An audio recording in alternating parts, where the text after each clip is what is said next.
Good morning, everybody. How are you doing today? Just give me a second here. We're putting out announcements. You know, it's that thing that we absolutely love to do. Always late, it seems. Good morning. We're gonna set out these announcements, and that's gonna be awesome. And then, oh fuck, god damn it, I did it again. Anyway, we're gonna set out these announcements. It's gonna be awesome, and then we're gonna hang out and start reading. I got a new book to read today. Excited about that. Anytime we finish a book and start a new book, that's like super cool shit for sure.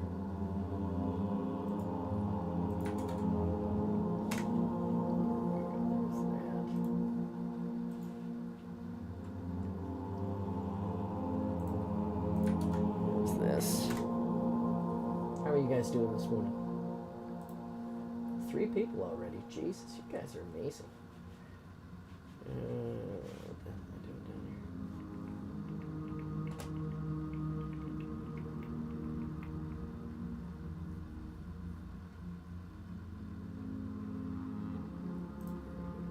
here? Priest. Almost done. One more to go. I need a weapon. Already? Need a weapon already? I see.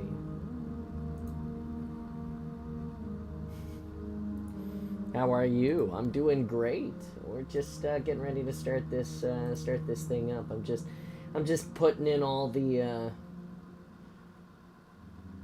announcements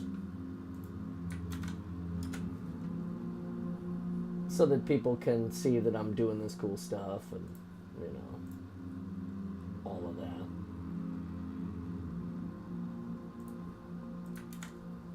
Working on that grind. 478 followers.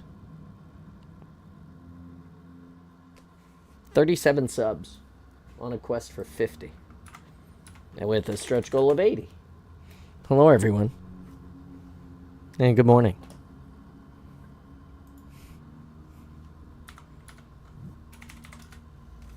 Bam. Got it. I've got my coffee. We've got the day. It's gonna be good. It's gonna be good stuff. I'm gonna change my jacket and my hat because that's what we do during the awesome stream. During the reading, we wear the Spartan jacket and the Spartan hat.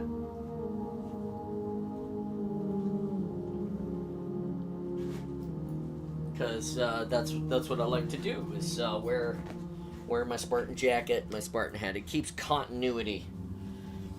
I usually wear my Installation 00 gold Spartan shirt as well. But the Kraken are playing tonight, and I want to support my favorite team. So that's what I'm going to do. Hi, how are you today? I want to say thank you so much to everybody. The awesome is brought to you in part by none other than you. I can't do this without you guys. Holy shit. Link, I ate you. Thanks for coming by and following and being awesome with us. That's outstanding. Welcome. We're going to start reading here in a minute. I was just doing my sign on. I'm standing up today because, I wanted to stand up. I'm going to sit down for a little bit. For a lot of bit here in a minute. But, I was just saying that the awesome is brought to you guys in part by you. I can't do it without you guys. I can. But it's better if I have your guys' support. So, we're going to read today. And, we're going to snack. We're going to eat some food, obviously. Gotta eat. And,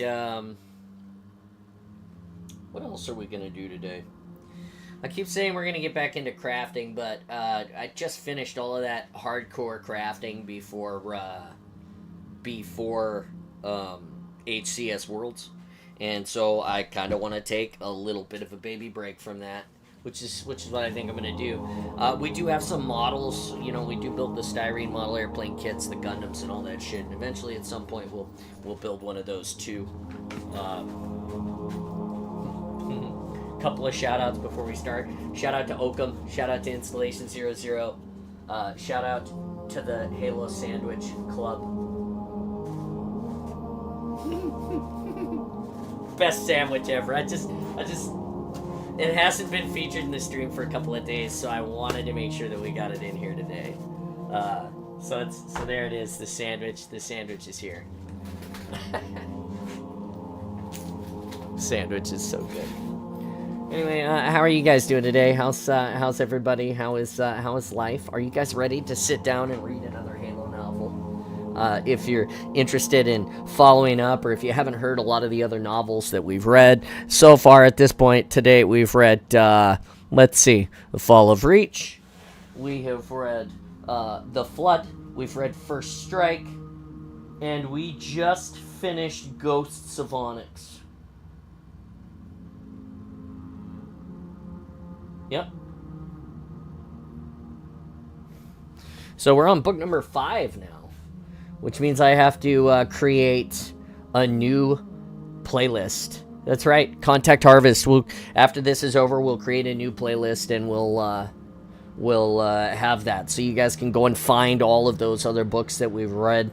I promise you one thing: if you go back and you listen from the very beginning of the reading. I recently had to do this because I was asked to help concept draw some Forge stuff for a group of people I'm working with.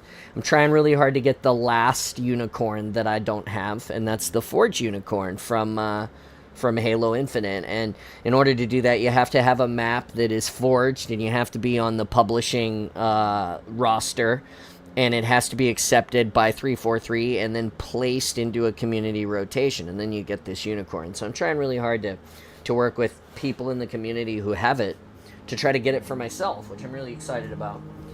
And so I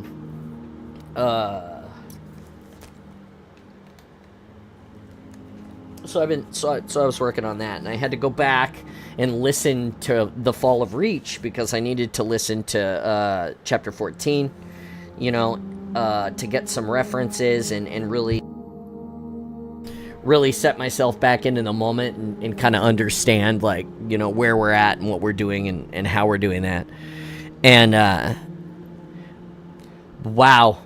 Thank you guys for sticking with me as I've improved in my reading, because it was like I had to go to episode 7 and I only read, I believe, seriously. I only read, I believe, 2 chapters maybe at a time. Like, it was rough. It was not great. And now I'll read several chapters at one go. So the point is that thank you, everybody, for coming back and hearing about the books and listening to me read the books and being here on this journey, as I have sort of not only provided us with an opportunity to enjoy the books together and learn more about the lore, but I've improved myself by reading to you. I've improved my my ability to read out loud and things, and that is that's gold. That's what I gotta say. I think that's the best. It's one of the reasons why we're so great here at the Awesome together, is because we're always getting better, all of us together. Anyway, yeah, that's what I got.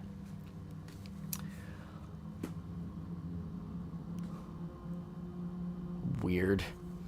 All right. So we'll read you the. Here's the book, by the way, that we're gonna read today. It is beat and old and small, which kind of makes me sad because it's small. I like the bigger books, mostly because I'm getting old and, you know, eyes and things. But Contact Harvest. It says this is how it all began. We're gonna read you the back so you can be ready. It says it's the year 2524. Harvest is a peaceful, prosperous farming colony on the edges of the human-controlled space.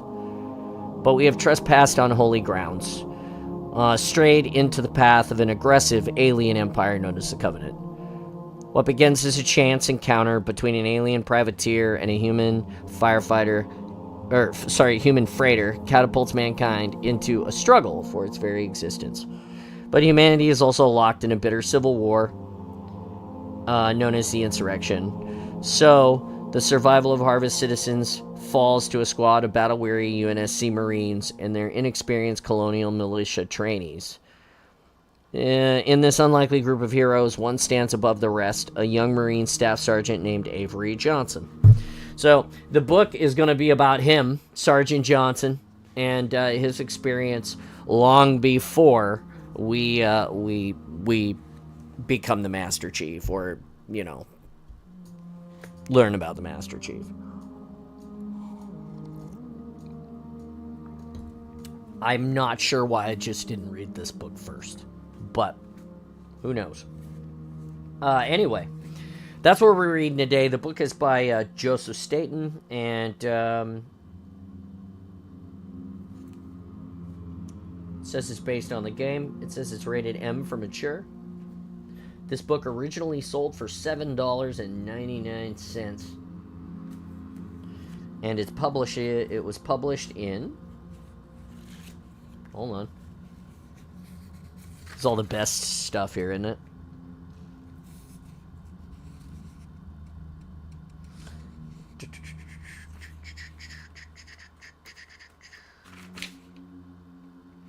Copywritten in 2007.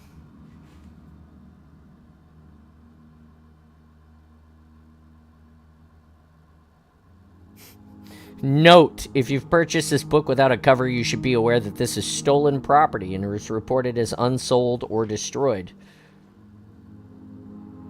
Neither the author nor the publisher has received payment for this stripped book. Interesting.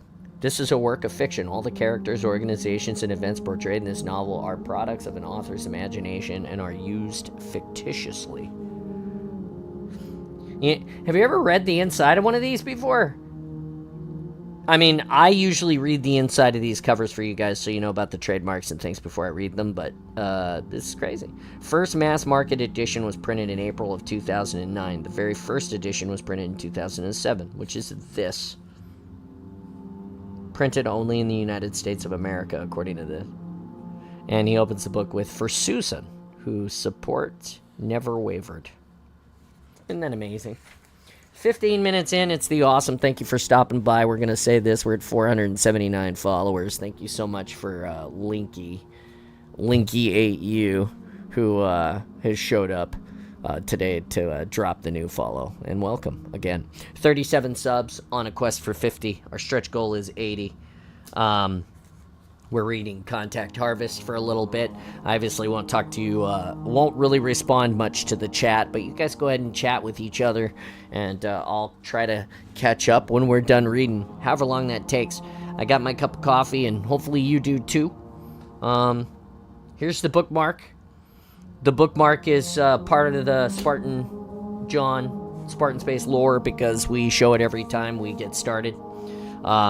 It symbolizes that we have begun the reading, and that way someday when I learn how to video edit, or I have people for this that I can pay who will do it and are happy with the pay that I give them, we'll shorten these into small chunks of readable listen to content that's not me reading for an hour or two and then playing Halo over the top of you after that. Anyway, more to come someday, I promise. Here's the bookmark, and the story begins.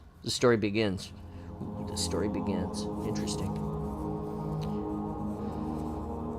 Contact Harvest. We're going to skip the acknowledgement, and we're going to read the prologue. Here we go. Prologue, Contact Harvest. The Marines were in the air before dawn. Ooh, scratch. I'm sorry. Bookmark. Prologue. UNSC Colony World Tribute. Epsilon Eridanus System, June 16, 2524 military calendar. The Marines were in the air before dawn. 2 4-man squads clipped to a pair of Hornet fast attack craft, compact, high-wing planes that remained nimble despite the Marines' combined bulk. For close to an hour, the Hornets had matched the manic undulations of a volcanic plain, and now, as they jerked back and forth to avoid the petrified trunks of forests burned long ago, Staff Sergeant Avery Johnson had to work to keep his boots planted on his Hornet's starboard landing skid. Like the other Marines, Avery wore charcoal fatigues and matte black impact plating that bulwarked everything vital from his neck to his knees. His helmet encased his recently shaved head, and its silver mirrored visor completely obscured his square jaw and brown eyes. The only place Avery's black skin showed was his wrists, where his leather gloves didn't quite touch his shirtless sleeves. His shirt sleeves. But even with the gloves, Avery's fingers were cramped with cold. Squeezing his hands into fists to keep his blood flowing, he checked the mission clock on his visor's heads-up display.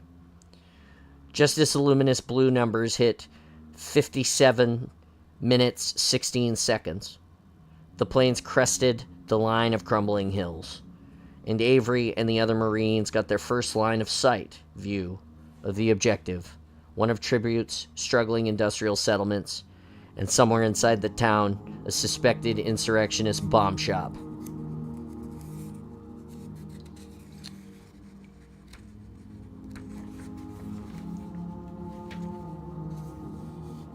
Even before the Hornet pilots triggered green-ready icons in the Marines' HUDs, Avery and his team were already in motion, slapping magazines into their weapons, yanking charging handles, and toggling safety switches, as well-rehearsed symphonies of preparatory clicks and snaps that went unheard in the rushing wind of the Hornets hurled down the back slope of the hills and came to an abrupt nose-up stop on the edge of town. The thrusters on the Hornets' wingtips rotated to keep the aircraft steady as the Marines, unclipped from their hard points, leapt onto the frost-covered pumice and began to run. Avery was the leader of the Strike Team Alpha Squad, and he took point. Seeing how his own armor stood out in the pale pre-dawn light, he knew speed was essential if both squads were going to reach the workshop undetected. So he set a brisk pace, hurled a low chain-link fence, and moved quickly through piles of plastic crates and pallets that littered the parking lot of what appeared to be nothing more than a rundown vehicle repair shop. By the time Avery and his squad reached the shop's front door, they were all winded. If it weren't for the Marines' helmets, their breath would have billowed bone-white in the frigid air. They didn't usually wear heavy blast gear for rapid airborne strikes, but the insurrectionists had started booby-trapping their bomb shops, and this time the Marines' commanding officers didn't want any of them to take any chances. Avery brought his chin down on a pressure pad inside his helmet, sending a short burst of static across the squad's encrypted radiocom channels, an in-position signal for the Staff Sergeant Byrne, the leader of Bravo Squad, now positioned at the workshop's back entrance. Avery waited for Byrne's two-burst response. Then he pushed away from the workshop's pitted polycrete wall, raised a knee to his chest, and smashed his boot against the thin metal door just above the lock. The Office of Naval Intelligence had suggested there would be stiff resistance, but it turned out most of the insurrectionists inside the workshop were unarmed. Those that were carrying snub-nosed automatic pistols, inconsequential weapons, whose rounds simply clattered off of Avery's armor as he and his squad sided through the shattered door, like hulking crabs, weapons up and scanning. What the Marines knew that Oni didn't was the real threat would come from the insurrectionists who weren't firing. The ones with free hands who might trigger hidden explosives and blow up the workshop. The one insurrectionist who dared took a 3-round burst from Avery's silenced submachine gun and flopped back onto the steelwork table, arms outstretched and twitching. Avery watched a small cylindrical detonator slip slowly from the man's lolling fist and hit the floor with a harmless ping. Major threat neutralized. The Marines refocused and let the pistol-welding innies have it. That's what Avery had learned to call the insurrectionists, a slur that was only funny when you considered just how much the innies wanted out, to be free of the United Nations Space Command, the agency responsible for security and tribute and all of humanity's colony worlds. Of course, the Marines had other shorter and cruder names for the rebels that current campaign codename Trebuchet was designed to crush, but they all served the same purpose. It was easier to kill another human when you didn't think of them as human. An innie was an enemy, Avery thought. A thing you killed before it killed you. The young staff sergeant had said these words so many times he'd almost started to believe them. Avery's M7 submachine gun was a light firearm, but its 5mm full metal jacketed rounds ripped ugly holes in his targets, powdered blue clean suits. Some of the innies Avery targeted dropped like stones. Others seemed to dance to the bullets. Dull percussion, spinning bloody pirouettes onto the workshop's oil-stained floors. Start to finish, the firefight lasted less than 10 seconds. A dozen insurrectionists now lay dead. The Marines hadn't suffered a single casualty. Hell, Staff Sergeant Burns' big Irish brogue filled the comm. We didn't even change magazines. To the perspiring officers in the cramped Tactical Operations Center aboard the UNSC Corvette Bumrush in high orbit above Tribute, it did seem like a perfect takedown, a rare victory in what had so far been a frustrating cat-and-mouse conflict.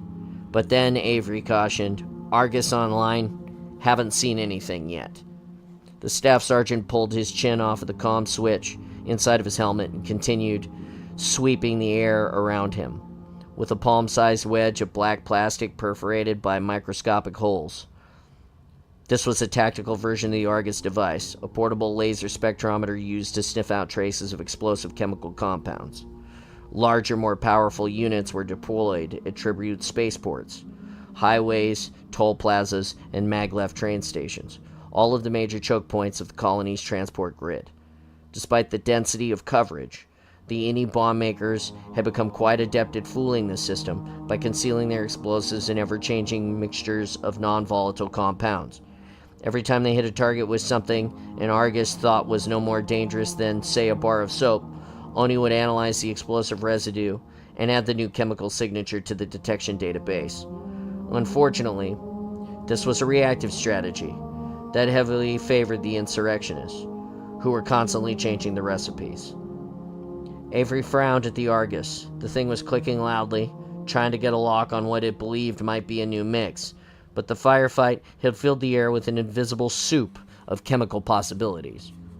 The 3 other Marines in Alpha Squad were conducting a visual search, checking the workshop clusters of auto-synthesizers and machined tools. But so far, they hadn't found anything that looked, as best as they could tell, like a bomb. Avery took a deep breath, then relayed the bad news to the TOC. Argus is blind. Please advise over. The staff sergeant had been fighting the insurrectionists long enough to know what would happen next. The things they would have to do to get actionable intelligence his officers required. But he also knew that these were the kind of things a smart Marine didn't do without a direct order. Oni believes the ordinance is in play, replied Avery's CO, a battalion lieutenant colonel named Abiom. Take the gloves off, Johnson. My authorization. While Avery's squad searched the workshop, Burns quickly brought the 4 innies who had survived the firefight to their knees in the center of the shop floor. All had their clean suits, hoods removed, and their wrists bound together behind their backs with black plastic ties. Avery met Burns' mirrored visor and its gaze and nodded with his head. Without a moment's hesitation, Byrne raised one of the thick-soled boots and brought it down on one of them. One of the nearest Innie's outstretched calves. The man waited a full second before crying out loud, as if he were, like Avery, surprised that the thud of Byrne's boot hitting the floor was louder than a near-simultaneous snap of his leg. Then the Innie screamed, loud and long. Byrne waited patiently for him to take the next breath. Then, through his helmet exterior speakers, he asked, "The bombs, where are they?" Avery guessed one broken leg would not be enough. But the Innie was tough, uneager to rat out to the agents of the government he despised. He didn't beg for mercy or toss out any of the usual anti-empirical invectives. He just sat there, glowering into Byrne's visor, as the staff sergeant broke his other leg. Without his feet to balance him, the man toppled face first onto the floor. Avery heard the sound of teeth snapping like sticks of chalk against the blackboard. "Next it's your arms," Byrne said, matter-of-factly. He knelt beside the man, palmed his head, and wrenched it sideways. "Then I get to be creative." "Tires, in the tires." The words bubbled from the Innie's mouth. The Marines in Avery's squad immediately moved to the stacks of large tires placed around the workshop walls, lifted them gently to the floor, and began probing their wheel wells. But Avery knew the Innies were smarter than that. Taking Byrne's victim at his words, he guessed the tires were the bombs. That the Innies had mixed the explosives into the synthetic rubber threads, and devious innovation, his Argus soon confirmed and uploaded to the talk. The tires, explosive compound, wasn't in the detection database, but the ONI officer advising the mission couldn't have been more pleased. For once, they were a step ahead of the enemy, and it took less than a minute before they got a positive ID. One of dozens of aerial Argus drones patrolling the main highway into Tribute's capital city, Casbah, caught a whiff of the compound in skid marks created by 16-wheel haulers as they veered into the parking lots of a Jim Dandy roadside diner. Some, if not all of the tires were bombs, waiting to be blown up. As the drone, a tiny disc a meter wide kept aloft by a single shrouded rotor, circled high above the hauler, it detected a second trace of explosives inside the Jim Dandies. Scrutinizing a live feed of the drone's thermal camera overlaid with Argus data, the officers in the talk determined the trace originated from the restaurant's crowded floor food counter. From a man sitting 3 stools from the front door. "Marines, get back to your birds," ordered Lieutenant Colonel Abiam. "You've got a new target." "What about the prisoners?" Byrne asked. The blood from the Innie's fractured leg and ruined mouth had pooled darkly around his boots. The next person to speak was the operations ONI representative, an officer Avery had never met in person. Like most ONI spooks, he preferred to remain as anonymous as possible. "Is the one who talked still alive?" the officer asked. "Affirmative," Avery replied. "Pack him up, Staff Sergeant. Neutralize the rest." There was no sympathy in the officer's voice, not for the kneeling Innies nor the Marine executioners. Avery clenched his jaw as Byrne switched his M7 to semi-automatic and shot each Innie twice in the chest. The 3 men fell backwards and did not move, but Byrne gave them each a dead check, another single bullet to the forehead, just to be sure. Avery couldn't help staring at the carnage, but he did his best not to let the torn blue fabric of the Innies' clean suits and the white smoke curling from Byrne's weapon imprint in his mind. Memories had a habit of coming back, and this was a scene he would rather not revisit. As Byrne hefted their lone Innie prisoner over his shoulder, Avery motioned to the other Marines out of the workshop to the waiting Hornets. Less than 15 minutes after they dropped in, the 2 squads were clipped back in place. The Hornet thrusters surged, and they streaked back the way they came. But this time, they flew for speed high over the volcanic plains. The officers in the talk briefly debated whether or not the drone circling the Jim Dandy should destroy the hauler if it tried to roll back onto the highway before the Marines arrived. The 4-lane road was snarled with commuter traffic, and just one of the drone's Lancet micro missiles was powerful enough to gut a main battle tank. Even an exact hit on the hauler's cab might touch off its tires, killing dozens of people in the surrounding vehicles. Far better, the ONI officer argued, to flatten the hauler in the Jim Dandy's parking lot. But Lieutenant Colonel Ambion was just as worried about the shrapnel hitting the crowded restaurant. Fortunately, the target individual spent the Hornet's 20-minute flight eating a leisurely breakfast. According to the real-time feed from the drone's camera, now mirrored in the corner of Avery's HUD, the man was just finishing his second cup of coffee when the Hornets buzzed up behind the smoked glass, multi-story office building on the opposite side of the highway. The feed was a high-angle thermal picture of the restaurant's interior, in which hot objects biased white and cold items black. The target individual was very pale, as were the food counters and the other patrons. The lukewarm coffee in the man's mug appeared dark gray, which meant he was due for a refill, or was about to settle his tab and stand up. But most important, Avery noticed he was surrounded by a red glow, an indication from the drone's Argus that he was covered in the explosive residues. Avery guessed the man had recently been at the raided workshop. Maybe he'd even helped fit the explosive tires onto the hauler. As Avery's Hornet rotated sideways to face the office building, he strained against the black nylon cords clipped to his shoulder plates and loosened an M99 stanchion Gauss rifle from the aircraft's wing. The weapon, 2-meter-long tube of linked magnetic coils, accelerated small particles at very high speeds. While it was technically an anti-material weapon designed for eliminating bombs and other ordnance at a distance, it was also extremely effective against so-called soft human targets. Avery lowered the stanchion on its shock-absorbing armature and hugged it to his shoulder. Immediately, the rifle's targeting system established a wireless link to his helmet's HUD, and a thin blue line angled across the drone's feed. This was the M99's aiming vector, the path its 5.4mm tungsten round would travel. Avery angled the rifle down until the vector turned green, an indication that his first shot would pass directly through the target's individual chest.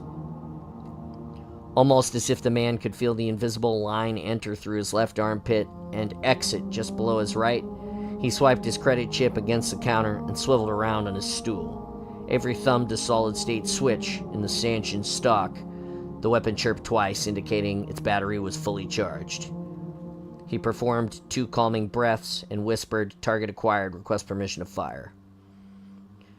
In the few seconds it took Lieutenant Colonel Ambion to respond, the target sauntered to the Jim Dandy's wooden double doors. Avery watched him hold the entrance open for the family of 4. He imagined the man smiled, said something kind to the 2 parents as they hurried after their ravenous and rowdy boys. "Permission granted," Ambion replied. "Fire at will." Avery refocused and increased the pressure of his gloved finger on the stanchion's trigger. He waited for the man to stroll down a short flight of steps until a harsh mark on the aiming vector indicated his first shot would angle harmlessly into the parking lot. As the man reached into his baggy coveralls, perhaps for the hauler's key fob, Avery fired. The stanchion slug exited the barrel with a muffled crack and punched through to the office building's steel-reinforced polycrete floors with no adverse effect on its trajectory. Traveling at 15,000 meters per second, the round whistled over the highway and hit the target at the apex of his sternum. The man flew to pieces as the round buried itself into a rooster tail of pulverized asphalt. Instantly, both Hornets surged up and over the office building and raced across the highway. Avery's banked into a covering orbit while Burns plunged down to the restaurant. The Irish staff sergeant leapt from his landing skid while the aircraft was still a few meters above the ground and fast-walked his squad to the hauler. Bits of pink and white gore covered the vehicle's cab. Ragged pieces of brown coveralls clung to the side of its cargo trailer. One of the target's arms had wedged between 2 tires, We're secure, Byrne growled over the comm. Negative, Avery continued. Checking the drone's laden feed, he noticed a persistent red glow near the dead man's stool. There's a bomb inside the restaurant. Byrne and his squad sprinted to the Jim Dandy's entrance and burst through the double doors. The diners twisted in their seats and gawked as the armored Marines emerged from the vending machine's packed foyer.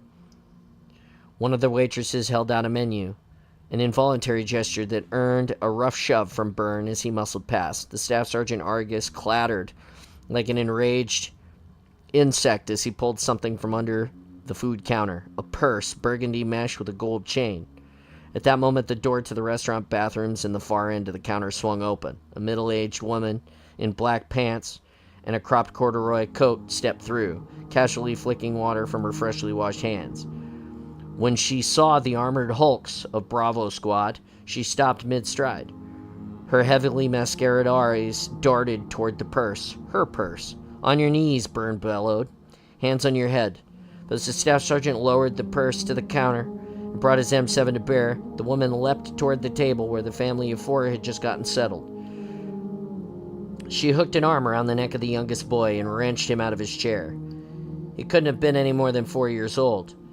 His little feet kicked as he began to choke. Byrne cursed loud enough for the officers in the talk to hear. If he hadn't been burdened by armor, he would have dropped the woman before she moved. But now she had a hostage and commanded the situation. Get back, the woman shrieked. Do you fear me? Or do you hear me? With her free hand, she pulled a detonator from her coat, the same size and shape as the one Avery had seen in the workshop. She held the device in front of the boy's face. Get back or I'll kill them all. For a moment, no one moved. Then, as if the woman's threat had pulled some invisible linchpin, keeping all the diners locked to their seats, they sprung up and scrambled for all the Jim Dandy exits. Avery watched the chaos unfold in his HUD. He saw the bright white shapes and more than 30 terrified civilians surge around the Bravo Squad, driving them back and confusing their aim. Johnson, take the shot, Byrne thundered over the comm. As Avery's Hornet orbited the restaurant, the stanchion's aiming vector rotated around the woman, piercing the axis of her chest, but her heat signature was almost indistinguishable from the boy's. Suddenly, Avery saw the ghostly image of the captured boy's father rise from the chair, hands raised to show the any woman he was unarmed. Avery couldn't hear the father's pleas. They were too soft for the Bravo Squad helmet microphones. But his calmness only increased the woman's panic. She began backing towards the restroom, waving the detonator. Her threats now so furious they were incomprehensible. Nail the bitch, Byrne shouted, or I will. Firing, Avery said, but instead, he watched the aiming vector pivot, waiting for an angle that might spare the boy. Firing, he repeated, hoping his words would stay Byrne's trigger finger, but Avery didn't fire, not immediately. And in the moment's pause, the father jumped forward, grasping for the detonator.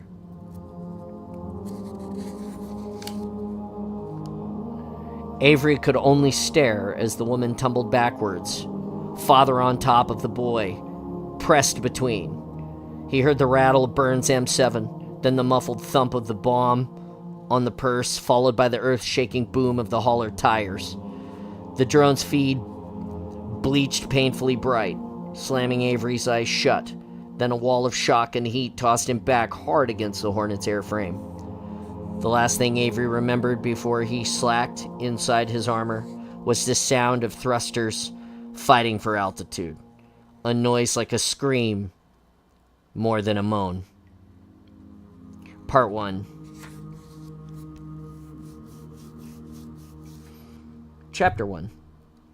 UNSC shipping lane near Epsilon Indy system, September 3rd, 2524. Horn of Plenty's navigation computer was an inexpensive part, certainly less expensive than the freighter's load. Some 2,500 metric tons of fresh fruit, melons mainly, racked like billiard balls in large vacuum-sealed bins that divided its boxy cargo container into floor-to-ceiling rows. And the nav computer was an order of magnitude less expensive than the Horn of Plenty's most important component, the propulsion pod, connected to the rear of the container by the powerful magnetic couplings. The bulbous pod was a tenth of the container's size, and at first glance it looked like it was a little tacked on, like a tugboat nosing one of Earth's old seafaring supertankers out of the sea. But whereas a tanker could sail under its own power once out of port, Horn of Plenty's couldn't have gone anywhere without the pod's Shaw Fujikawa drive. Unlike the rocket engines of humanity's first space vehicles, Shaw Fujikawa drives didn't generate thrust. Instead, the devices created temporary rifts in the fabric of space and time, opened passages in and out of multidimensional domains known as slipspace, known as slipstream space, or slipspace for short. If one imagined the universe as a sheet of paper, slipspace was the same sheet of paper crumpled into a tight ball. Its creased and overlapping dimensions were prone to unpredictable temporal eddies that often forced Shaw Fujikawa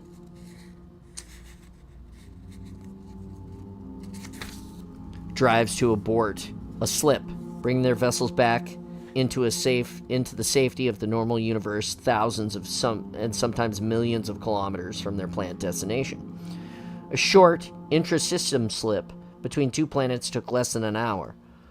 A journey between star systems many light years apart took a few months. With sufficient fuel, a Shaw Fujikawa-equipped ship could traverse the volume of space containing all of humanity's colonized systems in less than a year.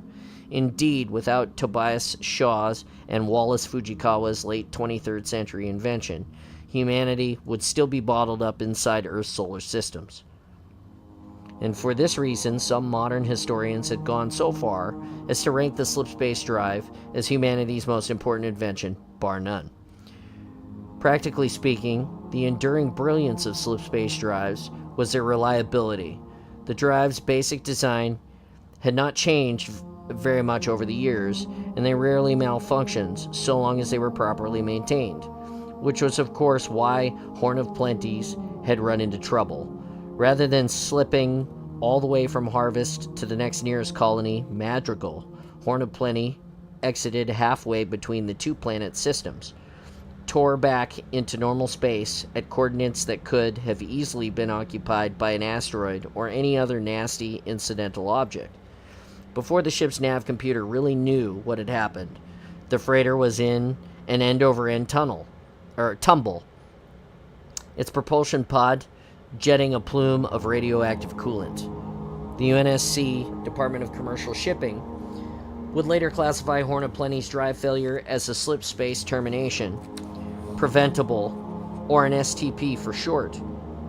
Though freighter captains, and there were still humans that did the job, had their own way of translating the acronym, screwing the pooch, which was at least as accurate as the official classification.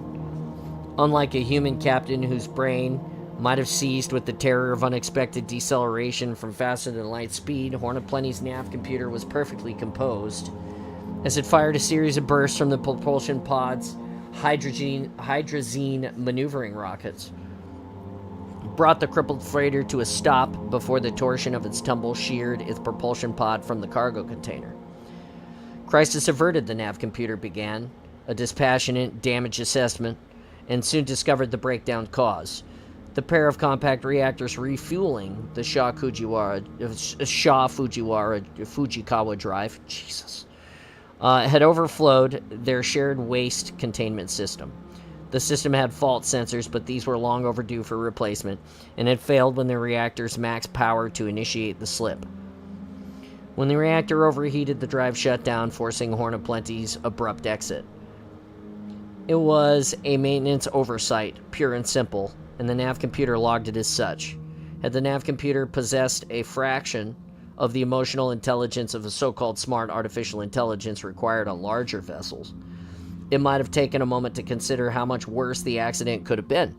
Wasted a few cycles enjoying what its human makers called relief. Instead, nestled in its small black housing in the propulsion pod's command cabin, the nav computer simply oriented the Horn of Plenty's maser so it pointed back towards Harvest, cued a distress signal, and set in for what it knew would be a very long wait. While it would only take 2 weeks for the master burst to reach Harvest, the nav computer knew Hornet Plenty wouldn't rate an expedited recovery. The truth was, the only part of the freighter worth the salvage fee was the slip-space drive. And in its damaged state, there was no need to rush for the drive's retrieval. Better to let the radioactive coolant and its plume disperse, even if that meant letting the cargo container's reactor-powered heating units fail, and its load of fruit-free solid. So the nav computer was surprised when only a few hours after Hornet Plenty's breakdown, a contact appeared on the freighter's radar. The nav computer quickly redirected its master dish and hailed the unexpected rescuer as it approached at a cautious pace. DCS.reg pound HOP TAC 000987111. DCS.reg question mark. My drive is damaged. Can you provide assistance? The nav computer hesitated to log the contact as the ship when it failed to match any of the DCS profiles in its admittedly limited database. And even though it failed to get an initial response, it let its message repeat. After a few minutes of one-sided conversation, the contact slunk into range of the freighter and the freighter's simple docking assist camera. The nav computer didn't have the sophistication to make a comparison, but to the human eye, the rescue vessel's profile would have looked like a fishhook fashioned from impractically thick wire. It had a series of segmented compartments behind its hooked prow and barbed antenna that flexed backwards to a single glowing engine in its stern. The vessel was the deepest blue-black, an absence of stars against the brilliant background stripe of the Milky Way. As the contact drew within a few thousand meters of Hornet Plenty's port side, 3 crimson dots appeared in the divots of its prow. For a moment, these lights seemed to gauge the freighter's disposition. Then the dots flared like widening holes in the walls of a raging furnace, and a chorus of alarms from the various damaged and dying systems overwhelmed the nav computer. If the nav computer had been smarter, it might have recognized the dots for the lasers they were, fired its maneuvering rockets, and tried to evade the barrage. But it could do nothing, as the now clearly hostile vessel slagged Horn of Plenty's propulsion pod, burning away its rockets and boiling the delicate inner workings of the Shaw Fujikawa drive. Not knowing what else to do, the nav computer changed its distress signal from engine failure to willful harm, and upped the frequency of the maser's pulse. But this change must have alerted whatever was controlling the vessel's lasers, because the weapon quickly swept the maser dish with kilowatts of infrared light that cooked the inner circuits and permanently muted Horn of Plenty's cries for help. Without the ability to move or speak, the nav computer only had one option: wait and see what happens next. Soon the lasers identified and eliminated all of the Horn of Plenty's external cameras, and then the nav computer was blind and deaf as well. The laser fire stopped, and there was a long period of seemingly inactivity, until sensors inside the cargo container alerted the nav computer to a hull breach. These sensors were even dumber than the nav computer, and it was with a certain blithe inanity that they reported a number of bins, fruit had been opened, ruining their contents, freshness, and guarantees. But the nav computer had no idea it was in any danger until a pair of clawed reptilian hands grasped its boxy housing and began wrestling it from the rack. A smarter machine might have spent the last few seconds of its operational life calculating the ridiculous odds of piracy at the very edge of UNSC space, or wondered at all if its attackers' angry hisses and chirps. But the nav computer simply saved its most important thoughts to flash memory, where its journey had started and where it had hoped to end up.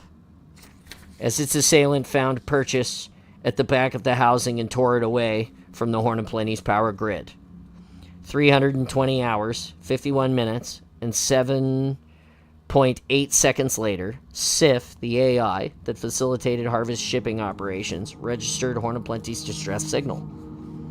And although it was just one of millions of comm bursts she dealt with on a daily basis, if she were to be honest with her simulated emotions, the freighter's abortive distress signal absolutely ruined her day. Until Sif could be sure there were no other freighters with similar lurking faults in their propulsion pods, she would need to suspend all transfers through the Tierra and Orbital Space Station that was not only home to her data center but also supported Harvest's 7 space elevators. Sif knew that even a brief suspension would cause a rippling delay throughout the planet's shipping systems. As cargo containers backed up on the elevators, more would stall in the depots at the bottom. The warehouse, besides the towering polycrete anchors that kept each elevator's thousands of kilometers of carbon nanofiber tethered to Harvest's surface, quite possibly, it would take a day to get everything back on track. But the worst thing was the suspension would immediately catch the attention of the last individual she wanted to talk to at the time of this. "Morning, darlin'," a man's voice twanged from the PA speakers in Sif's data center, a usually hushed room near the middle of the Tiara that contained the processors, clusters, and storage arrays that served as her core logic. A moment later, the semi-transparent avatar of the Harvest's other AI, Mac, coalesced above the holographic display pad.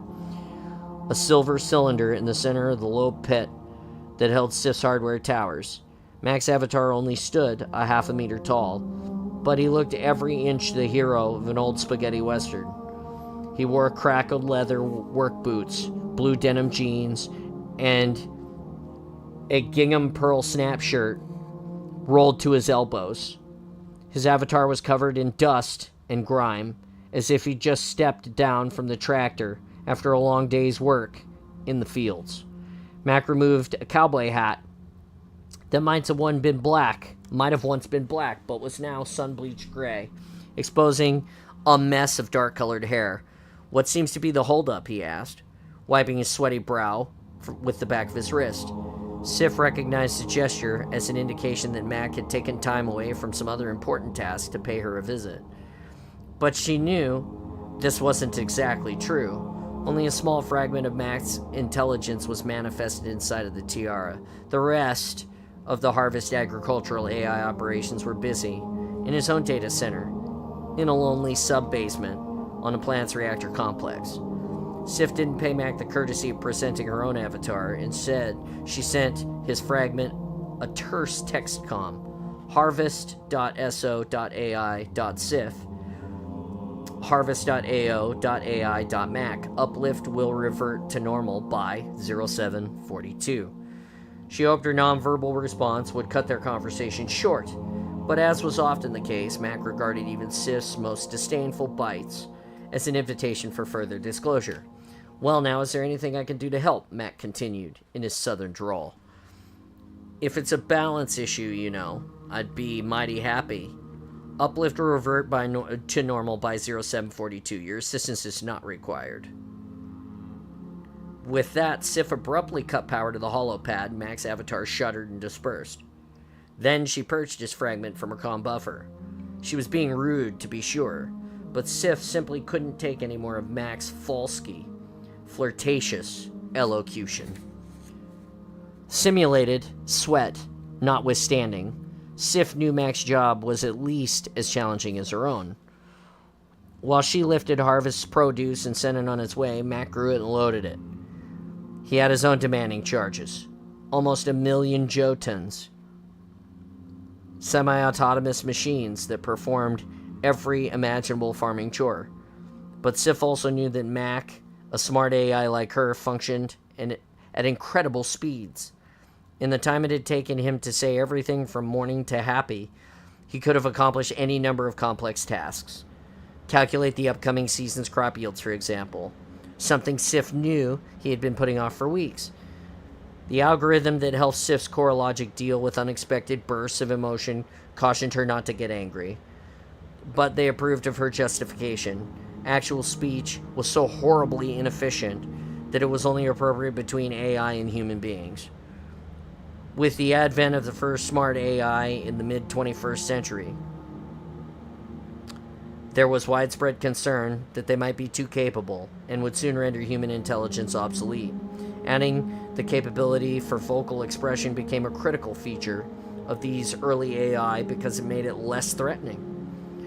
As they slowly learned to speak, they seemed more human, like precocious but respectful children. Centuries on, with the development of exponentially more powerful intelligence, such as Sif, it was important that AI not only possess the ability to speak, but seem as human as possible in all respects, hence the development of holographic avatars that spoke with unique voices, like a cowboy in Mac's case, or the clipped cadence of Nordic royalty in Sif's case. In the first few months after her installation in the tiara, the very moment of her birth, Sif had often second-guessed her chosen accent. She had thought it would appeal to Harvest's colonists, most of which came from the heartland of Earth's old United States of America, and could trace their ancestry back to the now-defunct states of Scandinavia. But the accent was undeniably elevated, even haughty, and Sif had worried she might come off as a bit prick. But the colonists approved.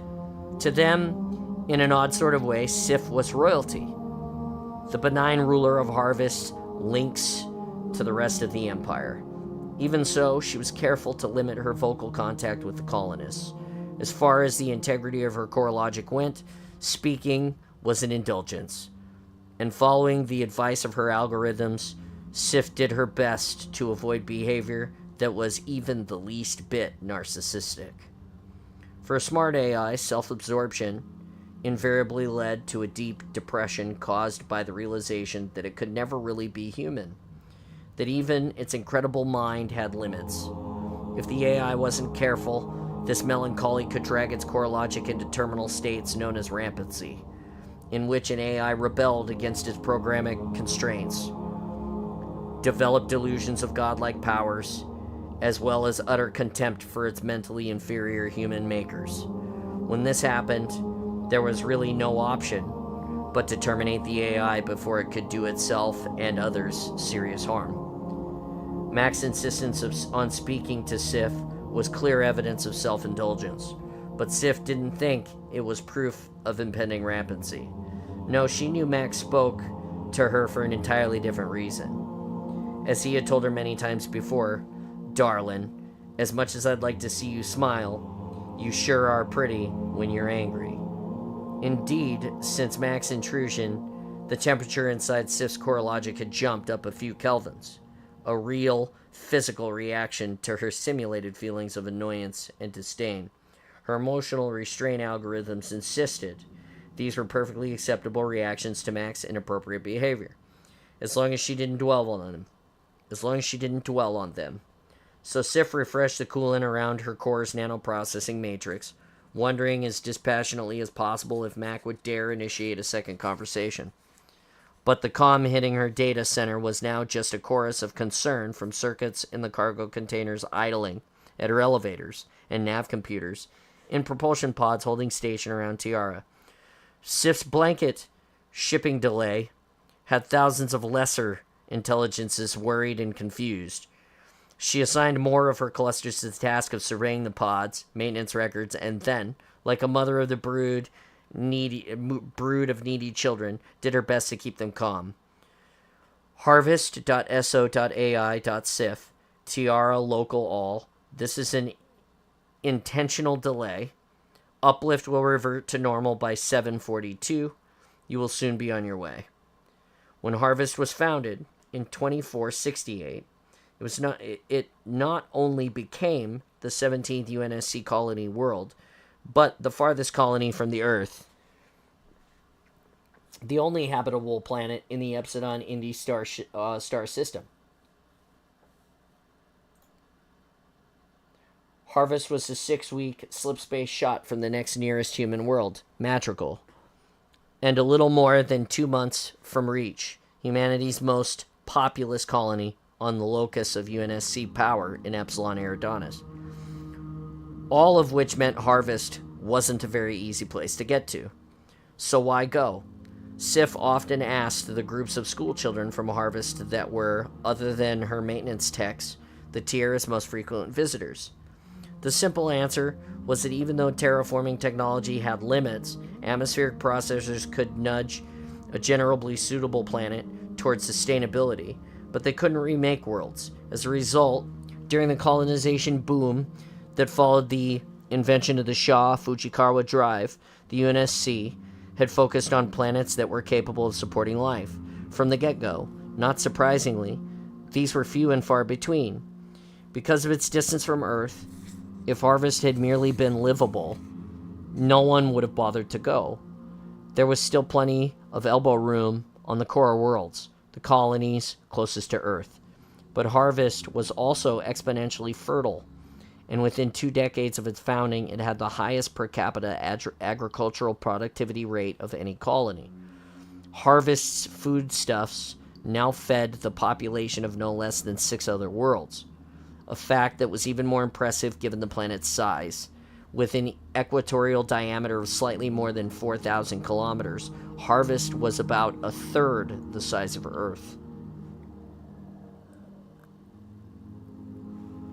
Though she was loath to admit it, the colony's produce, her part in its distribution, was a source of great pride.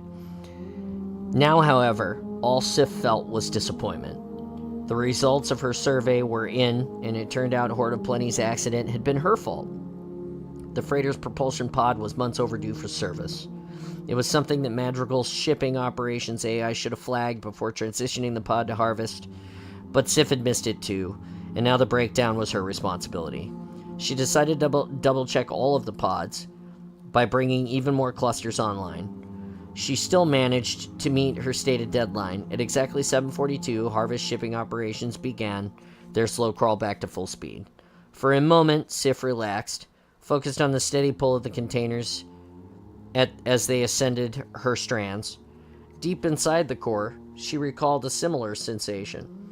The woman whose mind was a model for Sif's core logic had enjoyed the rhythmic tug of a hairbrush, the sensual invigoration of a twice-daily grooming.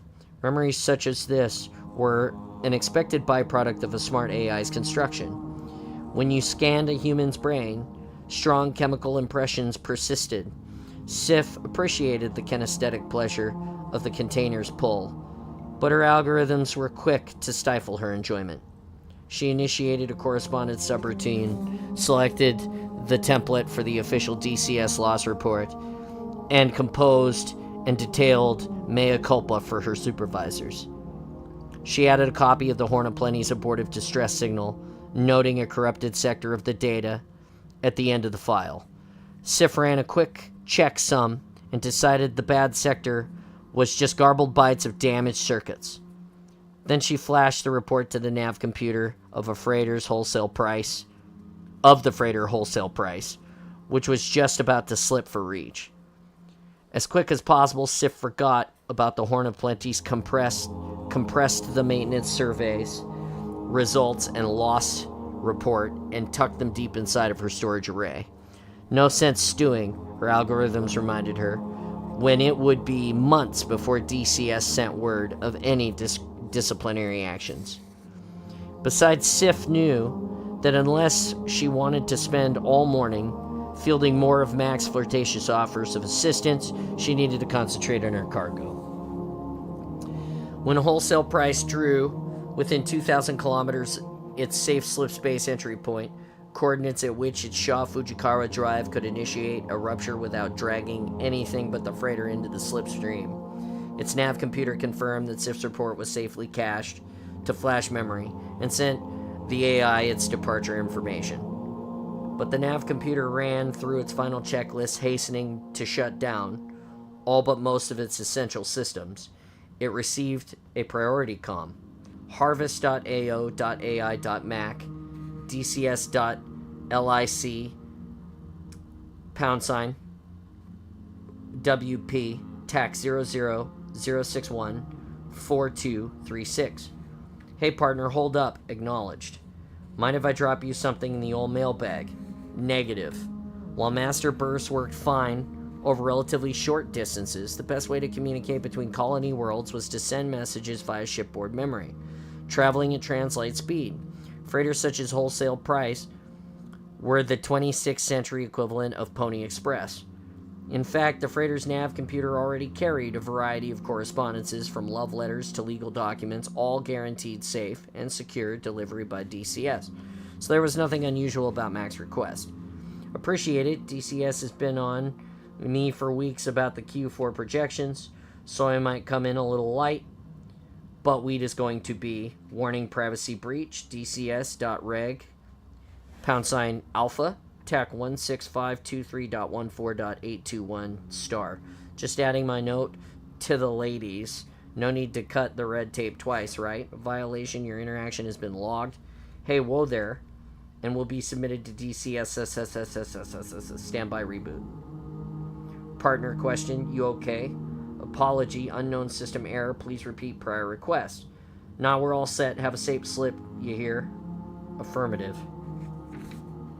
The nav computer had no idea why it had temporarily shut down. It had no memory of its comm with Mac. The AI's file was there, encrypted and attached to SIF's report, but the nav computer believed the two documents had always been linked. It rechecked its slip space calculation and increased reactor flow to its Shaw Fujikawa drive.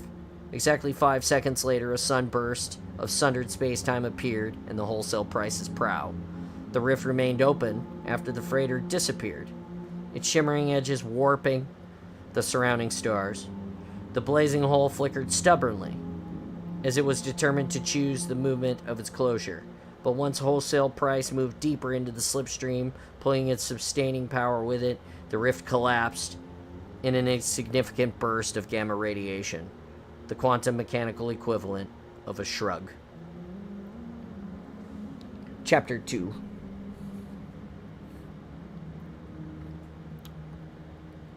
Earth's Greater Chicago Industrial Zone, August 10, 2524. When Avery awoke, he was already home. Chicago, the one-time heart of the American Midwest, was now an urban sprawl that covered the former state of Illinois, Wisconsin, and Indiana. The territory wasn't part of the United States, not in any formal sense. Some people who lived in the zone still considered themselves Americans. But like everyone else on the planet, they were citizens of the United Nations now. A sea change in the governance that was inevitable once humanity began to colonize other worlds. First Mars, then the Jovian moons, and then planets and other systems. Checking his compad on the military shuttle from orbit to the Great Lakes Spaceport, Avery confirmed he was on 2-week pass, that he'd been able to enjoy his first extended break from Operation Trebuchet. There was a note on the pass from Avery's CO detailing the injuries sustained by the Marines on the last mission. All of Avery's Alpha Squad had survived with minor injuries, but Bravo squads hadn't been so lucky. 3 Marines were killed in action, and Staff Sergeant Burns was hanging by a thread in the UNSC hospital ship. The note said nothing about the civilian casualties, however, but Avery remembered the force of the hauler's blast and doubted any had survived. He tried not to think about it. He let his mind go blank, and he boarded the maglev passenger train from a spaceport to the zone. Only later, when Avery stepped out onto the elevated platform of the Cottage Grove terminal, did the hot and humid air of his late Chicago summer snap his senses back to focus. As the sun dove to a fiery finish, he enjoyed what little breeze was coming off of Lake Michigan. Lukewarm gusts that hammered up the east-west blocks of the tumbled town, graystone apartments, scattering the autumn leaves of the sidewalk maples. Arms laden with duffel bags and wearing his navy blue dress pants, collared shirt and cap, Avery was drenched with sweat by the time he reached the Seropian, a center for active retirement, or so its hospitality computer told him. As he stepped into the tower's stifling lobby, Avery's aunt, Merciel, had moved to the complex just a few years after he joined the Marines, vacating the same walk-up apartment on Blackstone Avenue they'd shared since Avery was a child. His aunts health was failing, and she needed extra care. And more to the point, she was lonely without him.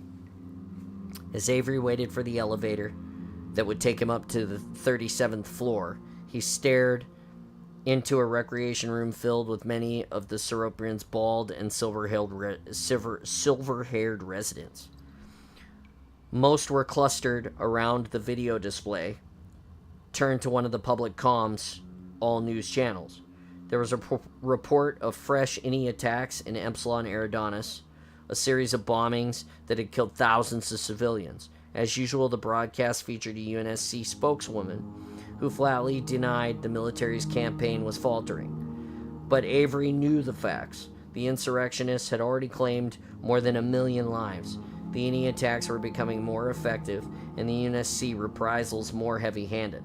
It was an ugly civil war that wasn't getting any prettier. One of the residents in the rec room, a black man with a deeply lined face and a crown of wiry gray hair, spotted Avery and frowned. He whispered something to a larger white woman in a voluminous house dress, overflowing a wheelchair by his side. Soon, all the residents that weren't hard of hearing or too dim-sighted to see Avery's uniform were nodding and clucking, some with respect, others with scorn. Avery had almost changed into his civilian clothes on the shuttle to avoid this sort of uncomfortable reaction, but in the end decided to stick with his dress blues for his aunt's sake. She'd waited so long to see her nephew come home, all spit and polish. The elevator was even warmer than the lobby, but inside his aunt's apartment the air was so frigid Avery could sense his breath. "Auntie," he called, dropping his duffel bags on the well-worn blue carpet of her living room. The bottles of fine bourbon he bought at the spaceport duty-free clinked together between his neatly folded fatigues. He didn't know if his aunt's doctors were letting her drink, but he did know how much she used to enjoy the occasional mint julep. "Where are you?" But there was no reply. The flower-patterned walls of the living room were covered with picture frames, some very old, faded prints of long-dead relatives. His aunt used to talk about them, as if she'd known them personally. Most of the frames held solo stills, three-dimensional pictures from his aunt's lifetime. He saw his favorite, the one of his teenage aunt standing on the shores of Lake Michigan in the honeybee-striped bathing suit and wide straw hat. She was pouting at the camera and its cameraman, Avery's uncle, who had passed away before he was born. But there was something wrong with the stills. They seemed oddly out of focus. As if Avery stepped down the narrow hallway to his aunt's bedroom and ran his fingers across the framed sheets of glass, he realized they were covered in thin layers of ice. Avery rubbed his palm against a large hollow still near the bedroom door, and a young boy's face appeared beneath the frost. "Me," he grimaced, remembering the day his aunt had taken the still. "My first day of church." Wiping downward, his mind filled with memories. The suffocating pinch of his white, freshly starched Oxford shirt, the smell of carnauba wax, liberally applied to the masks and cuffs in his oversized wingtip shoes. Growing up, Avery's clothes were almost always worn out, hand-me-downs from the distant cousins that were never quite big enough for his tall, broad-shouldered frame. "Just as they should be," his aunt had said, smiling, holding up new pieces of his wardrobe for inspection. A boy isn't a boy that doesn't ruin his clothes. But her painstaking patching and sewing had always ensured Avery looked his best, especially for church. "Now don't you look handsome," his aunt had cooed the day she'd taken the frozen still.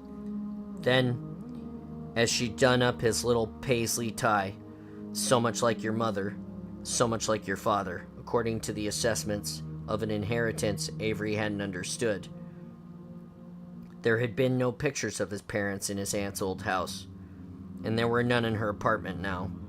Although she'd never once said anything unkind about them, these bittersweet comparisons had been her only praise. "Auntie, you in there?" Avery asked, knocking softly on her bedroom door. Again, there was no answer. He remembered the sound of raised voices behind other closed doors. The angry end of his parents' marriage. His father had left his mother so distraught that she had no longer cared for herself, let alone an active 6-year-old boy. He took one last look at the hollow still, argyle socks beneath neatly cuffed tan slacks, an unabashed smile, no less sincere for his aunt's prompting. Then he opened her bedroom door. In the living room, he felt like a refrigerator. The bedroom was a freezer. Avery's heart dropped into his stomach, but it wasn't until he saw the line of 16 evenly spaced cigarettes, one for each hour of her waking day, untouched on the bedside vanity, that Avery knew for sure she had passed.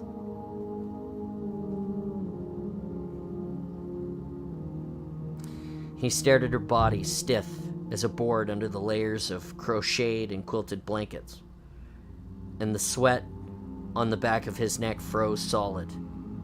Then he stepped to the foot of the bed and lowered himself into the threadbare armchair where he remained, spine set against the cold, for almost an hour, until someone keyed the apartment door.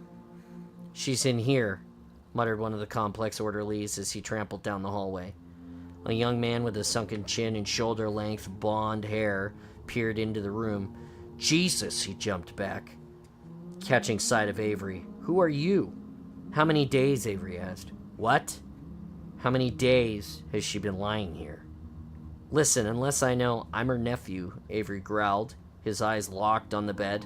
"How many days?" The orderly swallowed. 3. Then in a nervous torrent, "Look, it's been busy and she didn't have any... we didn't know she had any relatives in the system. The apartment is on automatic. It dropped to freezing moments. The orderly trailed off as Avery stared him down. "Take her away," Avery said flatly. The orderly motioned to his shorter, plumper partner, cowering in the hallway behind him. Quickly, the two men positioned their stretcher beside the bed, peeled back the layers of bedding, and gently transferred the body. "Records say she was an evangelical pro-Messick." The orderly fumbled with the stretcher straps. "Is that right?" But Avery's gaze had returned to the bed, and he didn't reply. His aunt was so frail that her body left only a barest impression in the foam mattress. She was a small woman, but Avery remembered how tall and strong she looked when Zone Social Services had dropped him on her doorstep. A mountain of surrogate maternal love and discipline in his wary 6-year-old eyes. "What's your comm address?" the thin orderly continued. "I'll let you know the name of the processing center." Avery drew his hands out of his pockets and laid them on his lap. The squat orderly noticed Avery's fingers tighten into fists and coughed, a signal to his partner that now would be a good time to leave. The two men worked the stretcher back and forth until it pointed out of the room, then bumped it noisily down the hallway and out of the apartment door. Avery's hand shook. His aunt had been teetering on the edge for some time, but in their calm correspondence, she told him not to worry. Hearing that, he'd wanted to take his leave immediately, but the COs had ordered him to lead one more mission. A whole hell of a lot of good that did anyone, Avery cursed. While his aunt lay dying, he was strapped to a Hornet, circling the gym dandies, back on tribute. Avery leapt from his chair, stepped quickly to his duffels, and pulled out one of the fists of gin from the duty-free. He grabbed his navy dress coat and stuffed the glass flask into an interior pocket. A moment later, he was out of the apartment door. "Dog and pony," Avery asked the hospitality computer on the way to the lobby. "Is it still in business?" "Open daily until 4, the computer replied, through a small speaker in the elevator's floor selection pad. "Ladies pay no cover. Shall I call a cab?" "I'll walk." Avery twisted the cap off the gin and took a generous swig. Then he added to himself, "While I still can." The bottle only lasted an hour, but others were easy to find, as one night of drinking became 2 and then 3. gut check, rebound, severe tire damage, names of clubs filled with civilians eager for Avery's money, but not the slurred stories of how he earned it. Except for the girl on a low-lit stage in a dive off Halstead Street, the pretty redhead was so good at pretending to listen. Avery didn't mind pretending.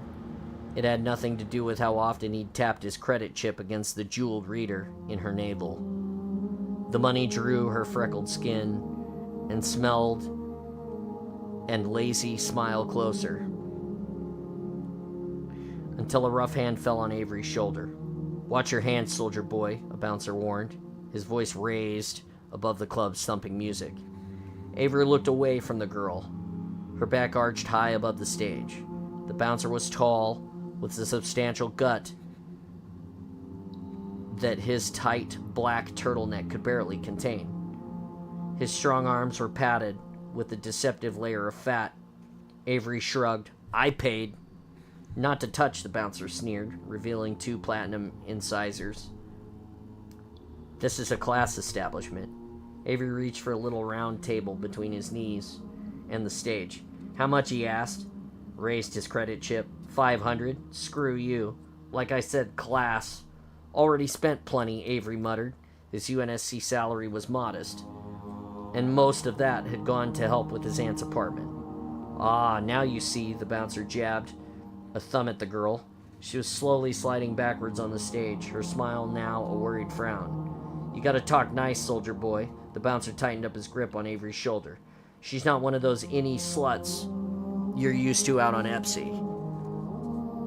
Avery was sick of the bouncer's hand. He was sick of being called boy.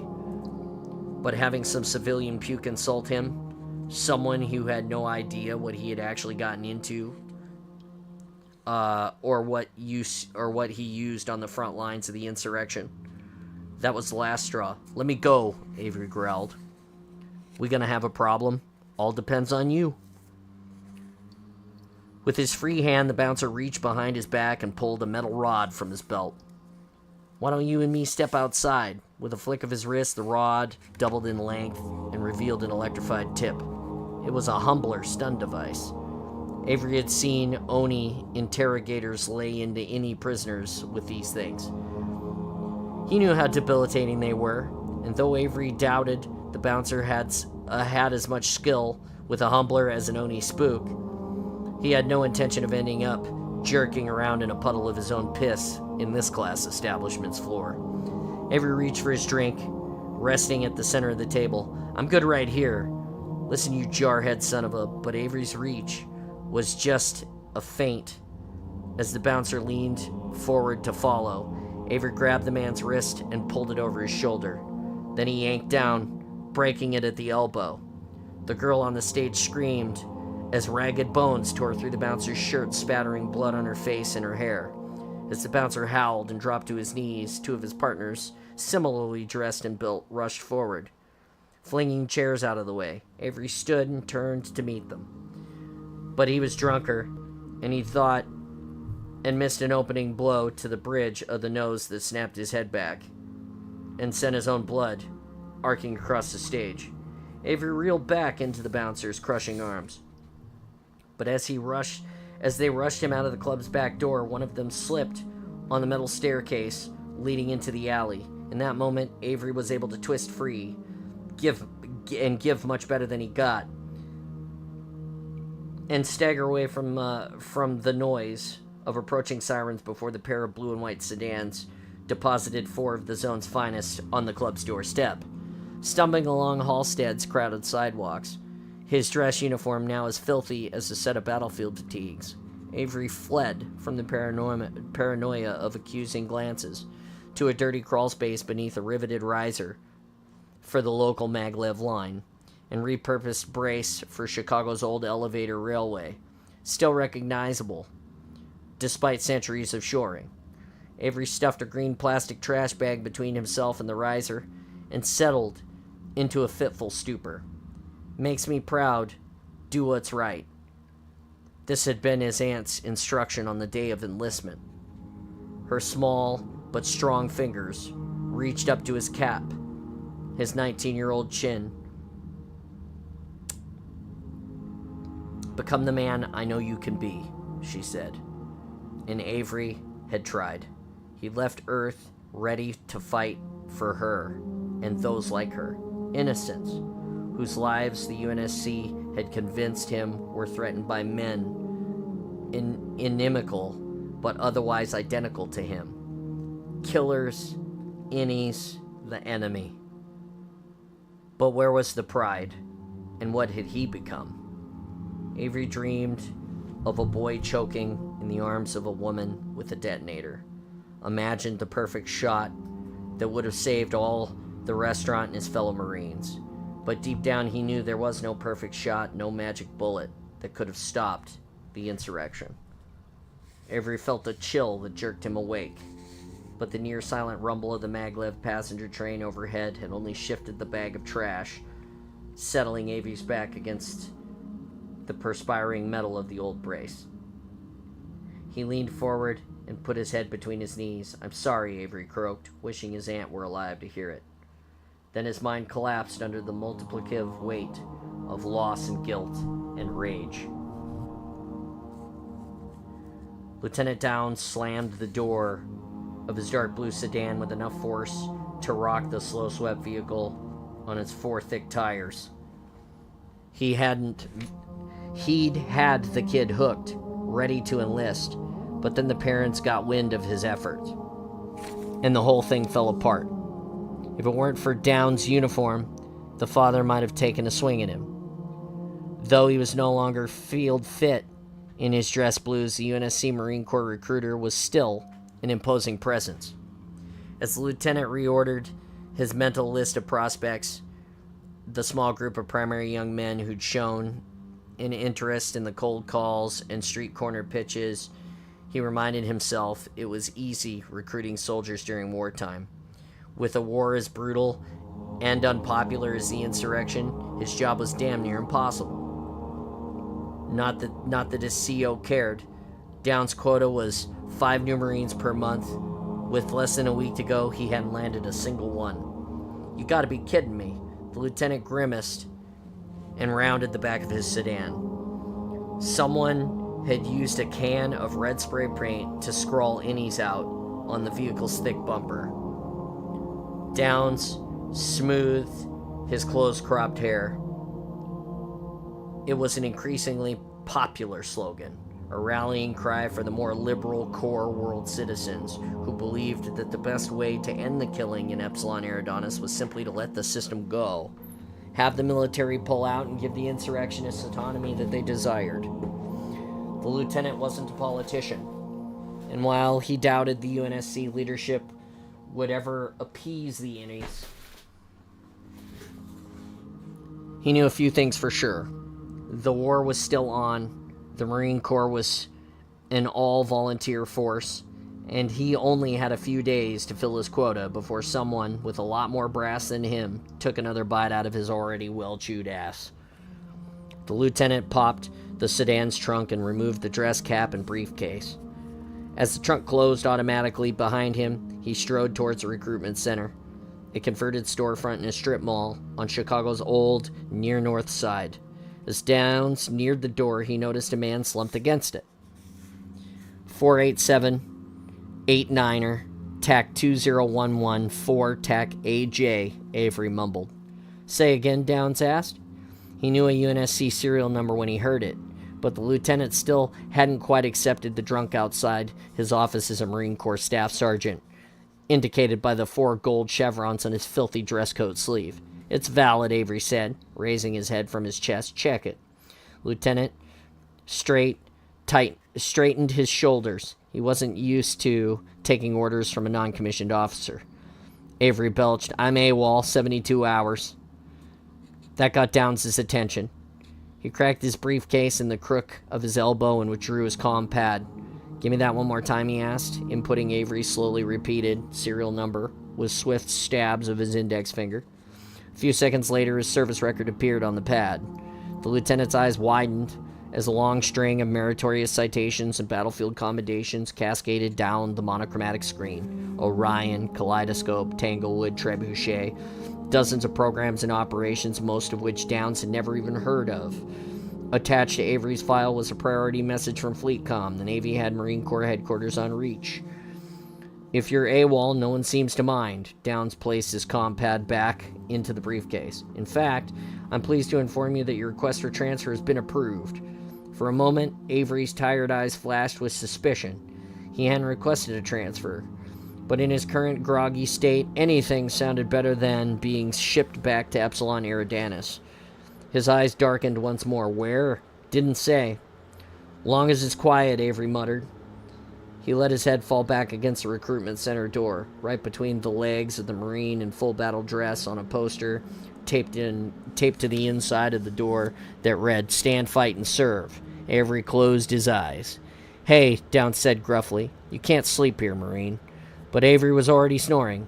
The lieutenant grimaced, hefted one of Avery's arms over his shoulder, and carried him to the back seat of the sedan. As Downs pulled out of the mall's parking lot into thick noontime traffic, he wondered if catching a single AWOL war hero was as good as booking five raw recruits. If it would be enough to keep his CO happy. Great Lakes Spaceport, he barked at the sedan. Quickest route. As the holographic map materialized on the inner surface of the sedan's curved windshield, Downs shook his head. If only I could be so lucky.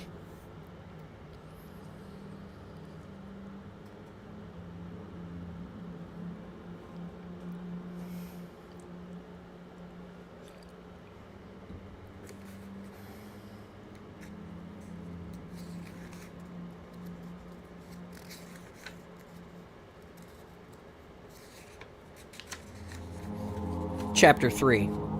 Covenant Missionary Allotment near Epsilon Indy System 23rd Age of Doubt. Staring at the alien's vessel, stacked containers of ripe fruit, Dadab began to salivate. He rarely saw such delicacies, let alone got a chance to eat them. In the Covenant, the union of species to which Dadab belonged, his kind, the Ungoi, ranked low in the pecking order. They were used to scrambling for scraps, but they were not alone. Near the base of one of the stacks, 3 Kigyar were squabbling over a jumble of particularly juicy melons. Dadab tried to trundle past them. The three screeching reptilian creatures unnoticed. Even though he held a rank of deacon on the Kigyar's ship, Minor Transgression, he was an unwelcome addition to its crew.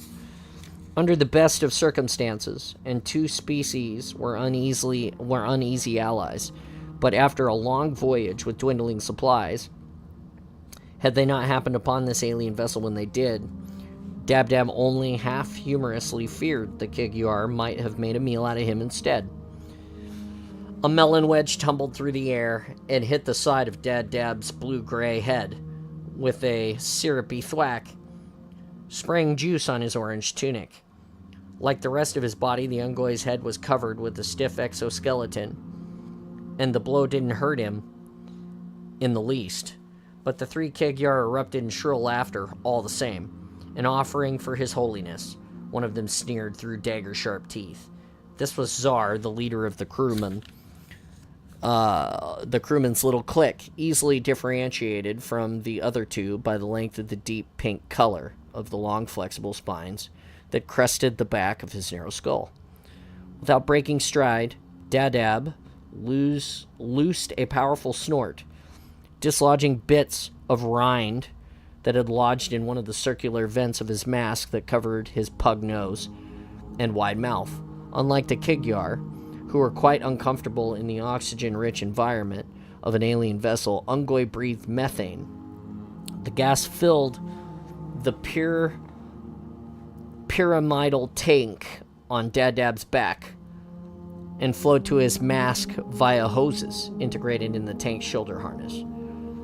More melon sailed Dadab's way, but he was past the Kigyar now, and he ignored the sticky projectiles that slapped against his tank. Annoyed by the disinterest, the throwers returned to their pretty squabble. Minor Transgression was part of the Covenant ministry, of Tranquility's vast fleet of missionary vessels, ships responsible for exploring the boundaries of Covenant-controlled spaces. Deacon was the lowest ministry rank, but it was also the only position open to Dad-Ab species. One of the few jobs Ungoi could get that didn't involve hard manual labor or risking their lives in battle. Not any Ungoi could qualify for a deaconship. The Dad-Ab had made the cut because he was smarter than most, better able to understand the Covenant's holy writs, and help explain the laws to the others. The Covenant wasn't just a political and military alliance, it was a religious union, in which all its members pledged loyalty to its supreme theocratic leaders, the prophets, and their beliefs in the transcendent potential of ancient technologies, relics left behind by the vanished race of aliens known as Forerunner. Finding these scattered bits of technology was the reason Minor Transgression was out in the deep black, hundreds of cycles from the nearest Covenant habitat. As Deacon, it was Dad-Ab's responsibility to make sure the Kigyar followed all applicable writs as they went about their search. Unfortunately, ever since they'd boarded the alien vessel, the crewman had been anything but obedient. Muttering inside his mask, Dad-Ab trundled down a row of containers. Some of them were clawed open, and he had leapt over slopes of half-chewed fruit the Kigyar had left in their rush to sample all of the vessel's delicacies. Dad-Ab doubted any of the containers held items of interest to the prophets, but as Deacon, he was still supposed to supervise the search, at least offer blessing, especially when it involved items belonging to aliens and of yet unknown to the Covenant. As focused as the prophets were to finding relics, they were always eager to add new adherents to their faith. And although that task was technically the Ministry of Conversion's responsibility, Dad-Ab was the only religious official present, and he wanted to make sure he followed all of the relevant procedures. For the deacons knew a good performance now might guarantee a promotion later, and he desperately wanted off Minor Transgression and onto a posting where he wasn't responsible for keeping tabs on irrelevant bipedal reptiles. More than anything else, the deacon wanted to preach, to someday become a spiritual leader for Ungoi, less fortunate than himself. It was a lofty goal, but like most true believers, Dad-Ab's faith was buoyed by ample amounts of hope. At the end of the row of containers was a mechanical lift that rose up the side of the hull. Dad-Ab stepped onto the lift and considered its controls. Raising one of the two spinning forearms, he thumbed a button that seemed to indicate up, then grumbled happily as the lift rattled up the wall. A narrow passage led from the top of the lift to the vessel's ruined propulsion unit. Dad-Ab caught a whiff of something foul and stepped squeamishly through the bulkhead door. He disabled his mask's olfactory membranes. The pile of fibrous mucus in the center of the cabin beyond was instantly recognizable. This was where a Kigyar had chosen to defecate. Gingerly, Dad-Ab slid one of his flat, four-toed feet through the sticky results of the Kigyar's fruit-fueled gorging until he struck something metallic. The small box that had attempted to converse with Minor Transgression's communication circuits. Finding the alien vessel had been pure luck. The Kigyar ship had just happened to be between jumps, conducting one of its scheduled scans for relics, when it detected a burst of radiation less than a cycle from its position. At first, the Kigyar's leader, a female ship mistress named Chur-Ar-Yar, had thought they might be under attack, but when they drew closer to the vessel, even Dad-Ab could see it was simply suffered some sort of drive failure. Still, Chur-Ar-Yar had wanted to make certain there were no danger, unleashing a full barrage on them with the Minor Transgression's point lasers. She had fried the vessel's drive and then sent Zar aboard to silence the box and make sure it could no longer cry for help. Dad-Ab feared Zar would be too aggressive and ruin the one item of salvage that might help his promotion off the Kigyar ship. But he could never admit this to Chur-Ar-Yar. He had known of many other Ungoy deacons who had met with unfortunate accidents for similar disloyal acts. Eventually, the shipmistress had given him permission to collect the box. Dab-Dab assumed because she too had realized the importance of the item in the Ministry of Conversion's work. She could have gone herself, of course, but as Dab-Dab watched the excrement slide off of the box and onto his hands, he realized Churayar had probably sent him because she knew exactly what the box collection would require. Holding his stinking prize at arm's length, the deacon retreated back to the passage.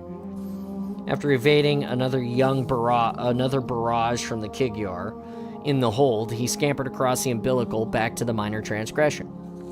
He hurried into the ship's methane suite, the only room constantly filled with the gas, and he eagerly undid his chest buckles and harness. As he backed into a triangular depression in one of the square room's walls, a hidden compressor sputtered and began to refill his tank. Dab-Dab slipped out of his harness and swung his oversized forearms across his chest. His jaw ached from his mask's tight seal, and he tore it off and flung it away. But before the mask hit the floor, it was intercepted by a lightning-fast, pearlescent swipe. Floating in the center of the suite was a Huragok, a creature with a stooped head, that elongated snout held aloft by a collection of translucent pink sacs filled with a variety of gases. 4 anterior limbs sprouted from its spine, tentacles to be exact, one of which held Dab-Dab's mask. The Huragok brought the mask close to a row of dark, round, sensory nodes along its snout and gave it a thorough inspection. Then it flexed 2 of the tentacles in a quick, inquisitive gesture. Dab-Dab contorted the digits of one of his hardened hands so they matched the default arrangement of the Huragok's limbs. 4 fingertips facing straight out from the deacon's chest. No damage, eye tired wear. His fingers splayed and contracted, bent over, and overlapped as they formed each word's unique pose. The Huragok realized a disappointed bleat from its sphincter-like valve in one of its sacs. The emission propelled it past Dab-Dab to the tank receptacle where it hung the mask on a hook that protruded from the wall. "Did you find the device?" the Huragok asked, turning back to Dab-Dab. The deacon held up the box, and the Huragok's tentacles trembled with excitement. "May I touch what I can see?" "Touch, yes. Smell, no," Dab-Dab replied. But the Huragok either didn't mind the box's residual Kigyar stench, or it simply failed to get Dab-Dab's joke. It wrapped a tentacle around the alien's plunder and eagerly lifted it to its snout. Dab-Dab flopped out of the cushioned pallet near the suit's freestanding food dispenser. He uncoiled a nipple connected to a spool of flexible tubing, put it in its mouth, and began to suck. Soon, an unappetizing but nutritious sludge surged down the tube and into his gullet. He watched the Huragok pour over the alien's box, its sac swelling and deflating in an expression of what? Impatience? It had taken the deacon most of the voyage to grasp this creature's sign language. He could only guess at the emotional subtleties of its bladder's speak. Indeed, it had taken him many cycles just to learn the Huragok's name, Lighter Than Some. Dab-Dab knew the basics of Huragok reproduction, or rather Huragok creation. The creatures manufactured their offspring out of readily available organic materials with the same de facto activity of their tentacles, cilia, which Lighter Than Some was using to bore a neat hole into the alien box. It was a truly fantastic process, but what Dab-Dab found most unusual was that the most difficult step for a Huragok parent was to make their creations perfectly buoyant, to fill them with the exact right mix of gases. As a result, new Huragok would initially float or sink, and their parents would name them accordingly. Far too heavy, easy to adjust, lighter than some. Clamping the nipple in his teeth, Dab-Dab inhaled through the nose, swelling his lungs to capacity. The methane in the suite was no less stale than what he carried on his back, but it felt good to breathe unencumbered. As he watched Lighter Than Some insert his tentacle into the box, cautiously probing its interior, Dab was once again reminded of how much he appreciated the creature's company. There had been multiple Huragok on the training voyages he'd taken during his education at the military seminary, but they had kept to themselves and had been singularly focused on keeping the ships in good working order, which is why Dab had been more than a little surprised when Lighter Than Some had first flexed its limbs in his direction, repeated a single pose over and over until the young boy realized that it was attempting a simple hello. Suddenly, Lighter Than Some jerked its tentacle from the box, drew back as if shocked. The Huragok sac swelled, and it began flailing its limbs in spastic discourse. Dab struggled to keep up. Intelligence, coordinates, undoubtedly the aliens, even more than our own. Stop, Dab interrupted, spitting out the food nipple and jumping to his feet. Repeat. With visible effort, the Huragok forced its tentacles to curl more slowly. Dab watched with darting eyes, eventually grasping Lighter Than Some's meaning. Are you certain? Yes, the ship mistress must be told. Minor Transgression was not a large ship, and at the same time, it took Dab to refit his tank during the best not to wrinkle his tunic. He and the Huragok were out of the suite and down the Minor Transgression's single central passage to the bridge. Either remove your mask, the shipmistress said after Dab breathlessly delivered Lighter Than Some's assessment, or learn to speak more clearly. Yar was perched on an elevated command chair. Her light yellow skin made her the brightest thing on the small shadowy bridge. Dab swallowed twice to clear some residual sludge from his throat and began again. The device is a collection of circuits similar to the processing pathways running throughout our ship. My ship, Chirar injected. Dab winced. Yes, of course. Not for the first time. He wished that the shipmates shared Zar's spiny plumage. The appendages change color depending on the male of the species' mood. Right now, the deacon was desperate to gauge the level of Chirar's impatience.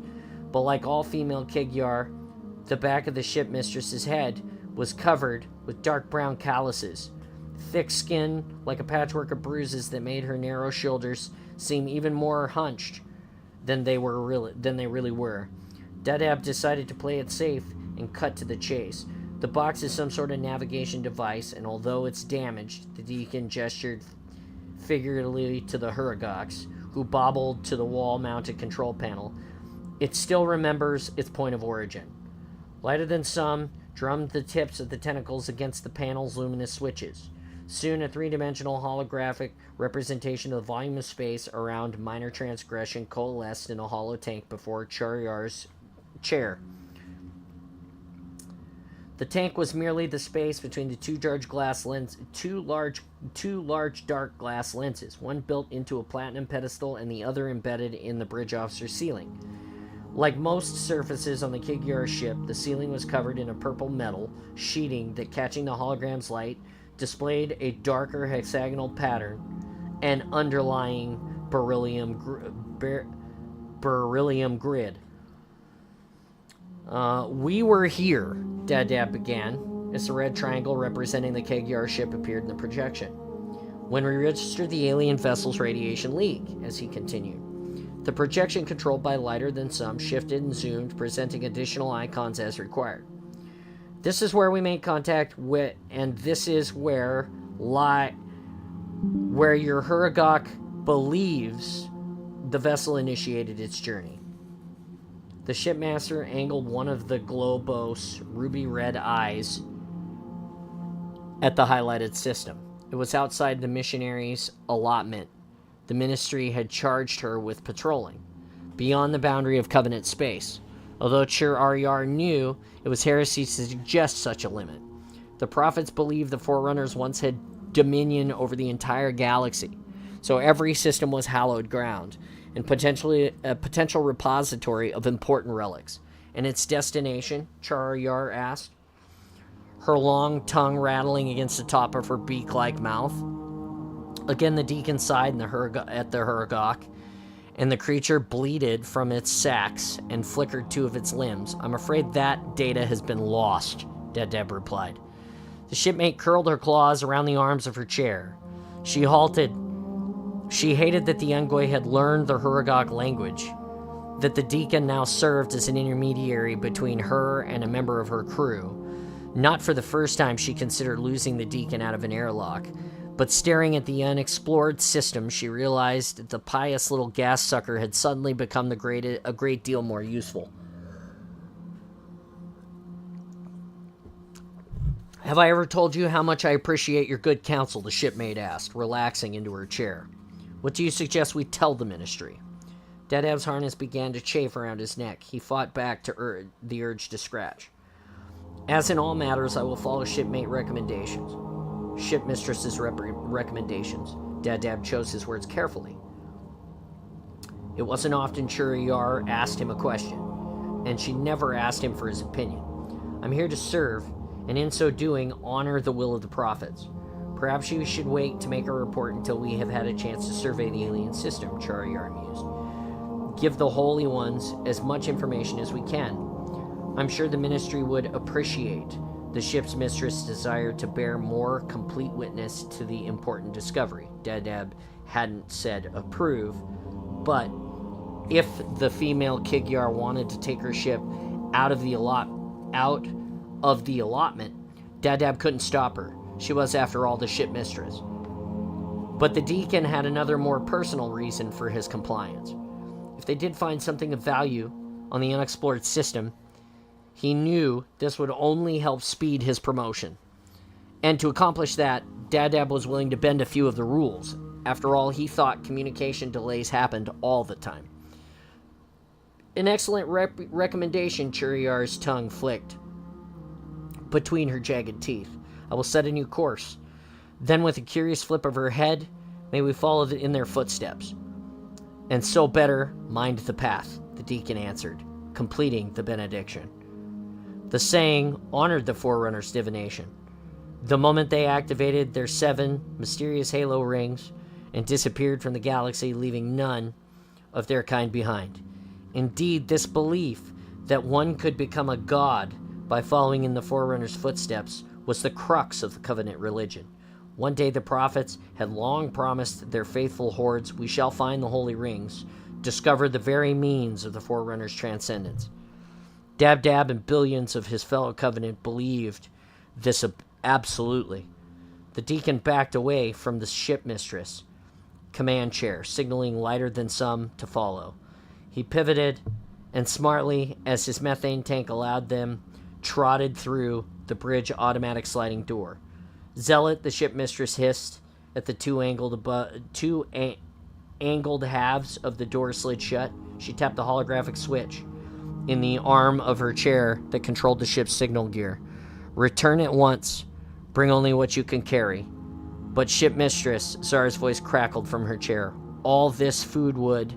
Return to your stations, Churiyar screeched, her patience exhausted on the deacon. Leave it all behind. The ship mistress gave the switch an angry smack. Then, with a rasp of her tongue only she could hear, soon we will find much, much more.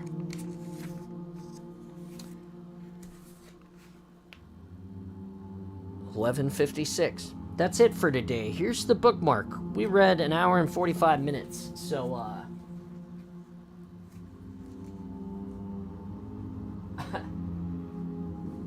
do you get? If you want to make these into audio material, I don't suggest having background music on, or at least as loud as it is right now. Is it really loud? I meant to turn it down further. I can crank it down just a little bit more here. Let me see here. Nope, that's not what I wanted. I'm gonna go like... That's about the lowest audibly that I can turn it on and actually, like, even sort of hear it, if that makes any sense. Definitely need to make sure any music in the background is royalty free. I can tell you, in case you're wondering, here's where the music comes from. Bam. There you go. You can go listen to it yourself. We're done reading for the day, so I'll switch gears in a second. But the music in the background of all of the reading is provided by Ambient Wonders on YouTube. That is Installation 00 side one of the many side channels that our wonderful friend provides to the world. It is a collection of captured sound from science fiction games, including all of Halo. He posts it for you to enjoy and listen. You can listen to it when you're studying, sleeping, showering. If you just want ambiance at your dinner party, that's where you get it. It's Ambient Wonders. This is the Unforgotten Forerunner Cave ASMR by the Baritone Choir. And it has been in the back, I believe, of every story that we have read since we started the Halo series. And so far, I'm pleased to report that we haven't gotten copyrighted not one time. I just found those cool little drawings of you. So they're now stickers on your... You mean the ones that were shared in the Hobby Lobby the other day from like 12, 13, 14 years ago? Just crazy amounts of awesome, huh? Anyway, so that's the man right there, Installation 00. He's currently up to 1,640-ish subscribers on Ambient Wonders. He started with 842. I'm not saying that those are my people that he is that he is benefiting from. What I'm saying is this is a what do you call that? If we consider Installation 00 to be a whale shark, I'm one of those fish that, like, hangs around on the bottom of him and cleans his scales. The symbiosis, that's what it is. It's a very symbiotic life. He's allowing me to use this to make my stories better. It's a joke. You're not a big shark, and I'm not one of those little weird fish, but I'm just saying. It's kind of like that. I'm glad that you think it's funny. A pilot fish. I mean, I am a fish. I am a pilot, so I guess it kind of works, maybe. Anyway,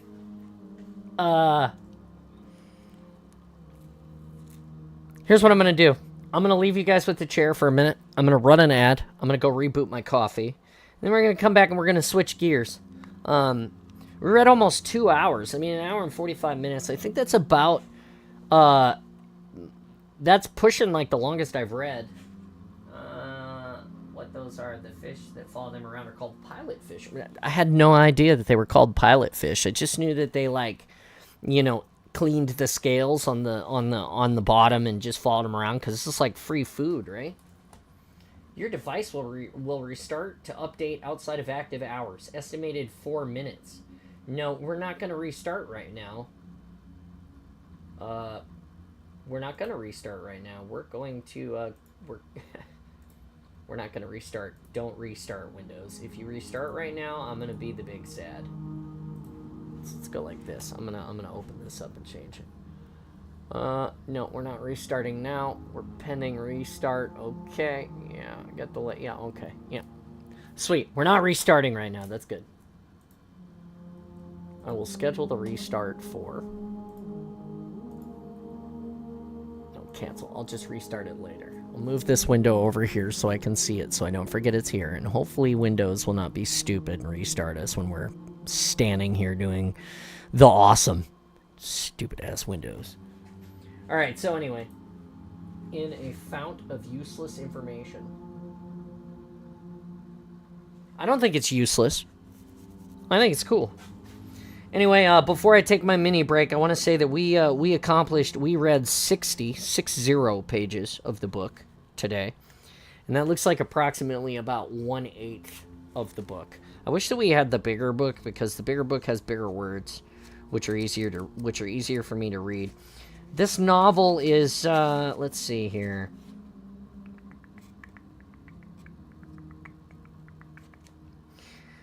The last page of the novel before the reports section is 390.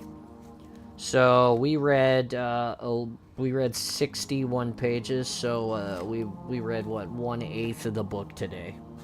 So if we continue on this pace, we'll be done with this book in 8 episodes, which is about what we're cranking these books out. And I have good news. I have the Cole Protocol already here in the small book. I'm trying to find these in the big books. These are the original publishing, the TOR novels. They're the original published version, and I have a set of these laying around. I would like to get the bigger ones because they're easier for me to read to you, and they're bigger. And I did say that I was going to give these Tor novels to Mike because he lost his first publication of all of the novels in a unfortunate storage accident. I don't know if it was flooding or what, but he had them all wrapped and fine, and they flooded. Now they're ruined. So yeah. Well, yeah, I'm just carrying on with, that's what this book says is the next book. So I'm just trying to, I'm trying to listen to what you guys have to say. I'm trying to wade through all of these books. I know there's like 20 something of them. But what I want to do is I want to get through the biggest parts of the lore so that we have this expansive, wonderful chain of what has happened. And we can go back and kind of nibble on some of the side things later, like the Kilo 5 trilogy. Or, we can switch around and do other things, like read other novels as well when we finish Halo. I mean, there's so much good stuff out there that we can absorb as a community. Anyway, check it out. I'm going to run that ad and reboot my coffee. I'll be back. Just give me a few minutes, and we'll continue the awesome right after this. If you want to avoid the ads, you can just stare at the chair by subscribing. I'll see you in a minute.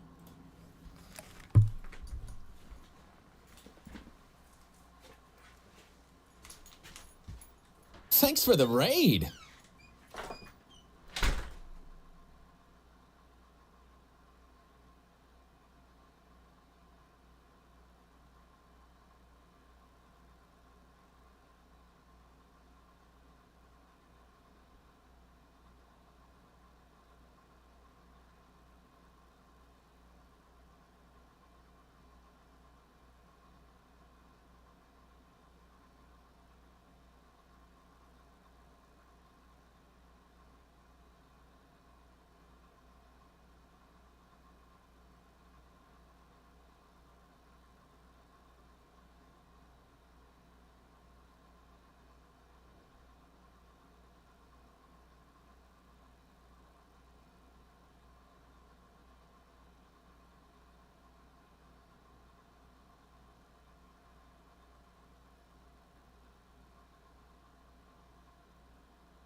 The speed of light.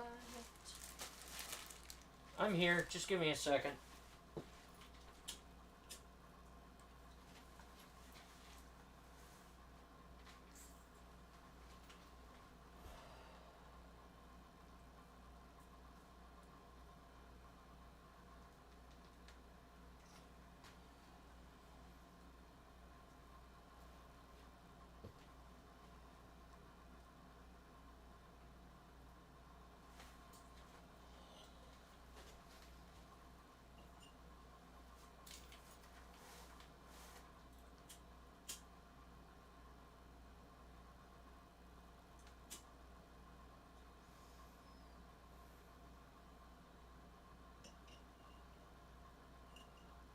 Alright. I had a candle I wanted to light so that it smells nice in here. Hey, look it. We ran out of song before I came back. Hey, check it out. Welcome to the awesome for everybody that's still watching. I see there's 8 or 90 out here, and we've had some YouTube viewers today. You owe us 36 seconds. I owe you 36 seconds of what? Of ads? Did it only run a 30-second ad? What happened? I don't know what happened. I just clicked the ad button and it ran. Or was it that I was gone 36 seconds past the ad? Is that what it is? You said give me a second, but you took... Oh, I see. I see. I see. It only took me 36 seconds to go to the house and come back. That's crazy. You know, everybody always gives me a thing about that. Like, oh man, you're so efficient. You're so fast at whatever it is. Hey, Ian, how are you doing? You know, everybody's like, I guess I appreciate not. Hold on, I gotta read what I missed. Hold on.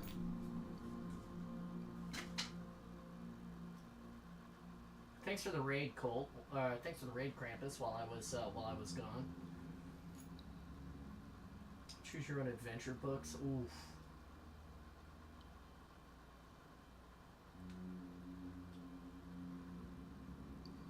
You're efficient and fast. Poor Lena. Well, I would say efficiency and speed is something that I utilize when necessary. But like a Spartan, I enjoy taking my time on some things. I didn't think it was 42 seconds with interest. You guys are the best. I love you guys so much. I'm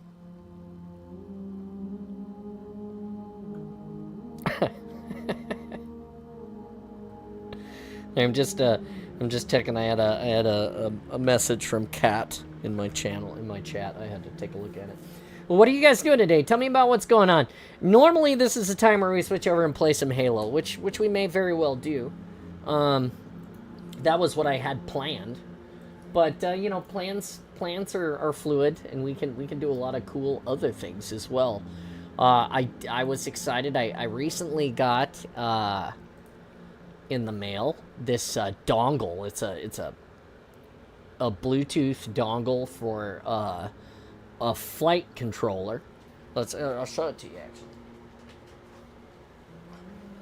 It's a RC radio controller. I received. I had to order a USB adapter for it, so that I could attach it to my PC, so I could fly RC airplanes on the PC. And I've got a game that is called Real Flight Simulator that allows you to do that.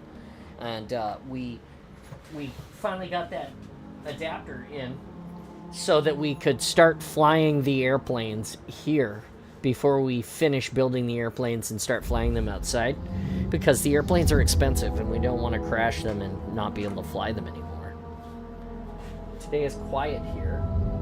Well, I got a partial mannequin so I can hang my suit on it. Okay. Today is quiet here. Still going strong. So we're shutting everything back down here. Yeah. 64% disapproval on the contract. I kind of knew that was going to happen. My boots are now self-supporting and shins.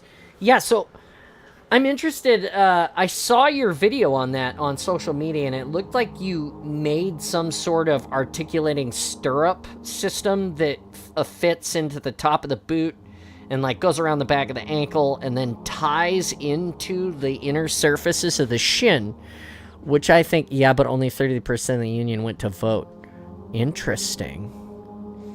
So I'm interested in here you go. So I'm interested in how you made that happen. Like, is that a system that installs after you put the shoes on?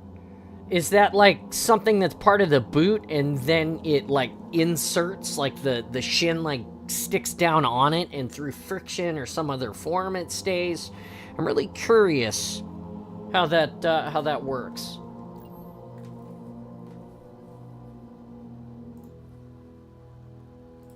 Thank you, Ambient Wonders, for being so amazing to us today.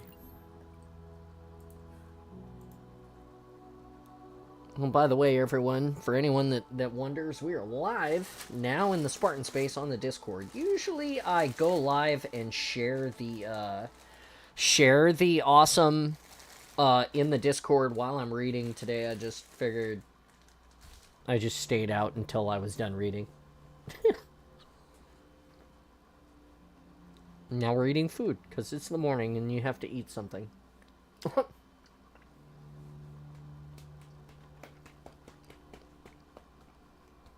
Nothing. Okay. Well, shit.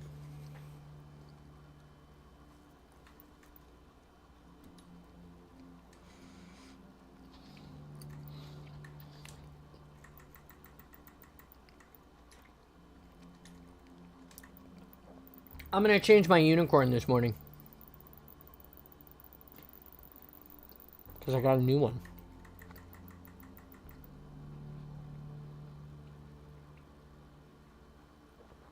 Shin is being re-engineered to clamshells so the shin plate itself can be removed. Then you'll put the boot on above the channel into the ground.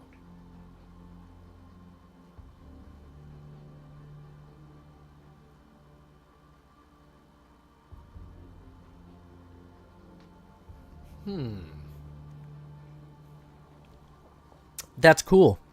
I sent you the magnets that I use, right? Did I send those to you?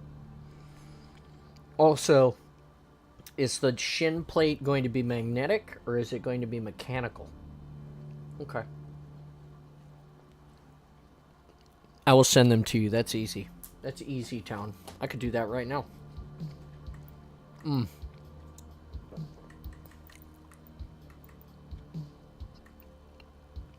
Putting on the lightning unicorn because, you know, not a lot of people have it.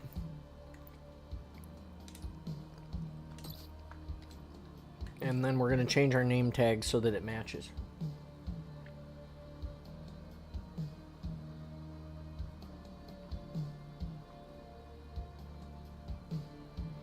Mechanically located by bespoke locking connectors. Cosplay is made. Okay, yeah. So I understand that for the project, it will be you know, there will be like locking, you know, physical like cam locks and things that will hold that in place. That tracks. For the cosplay, the magnets, it would be better for me to draw you a picture of this based on experience. So I will do such thing for you. This is nice. I love it. I love it when I get to use my my book here. Still, I love it. I can play for a match or two. Yeah, you're more than welcome to hop into the Discord and hop into my fire team. We will definitely play. Like I said, I'm just fiddling with something right now, and now I'm on a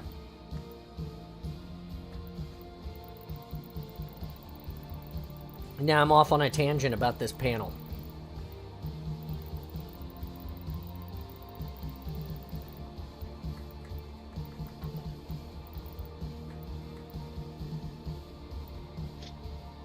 Hello.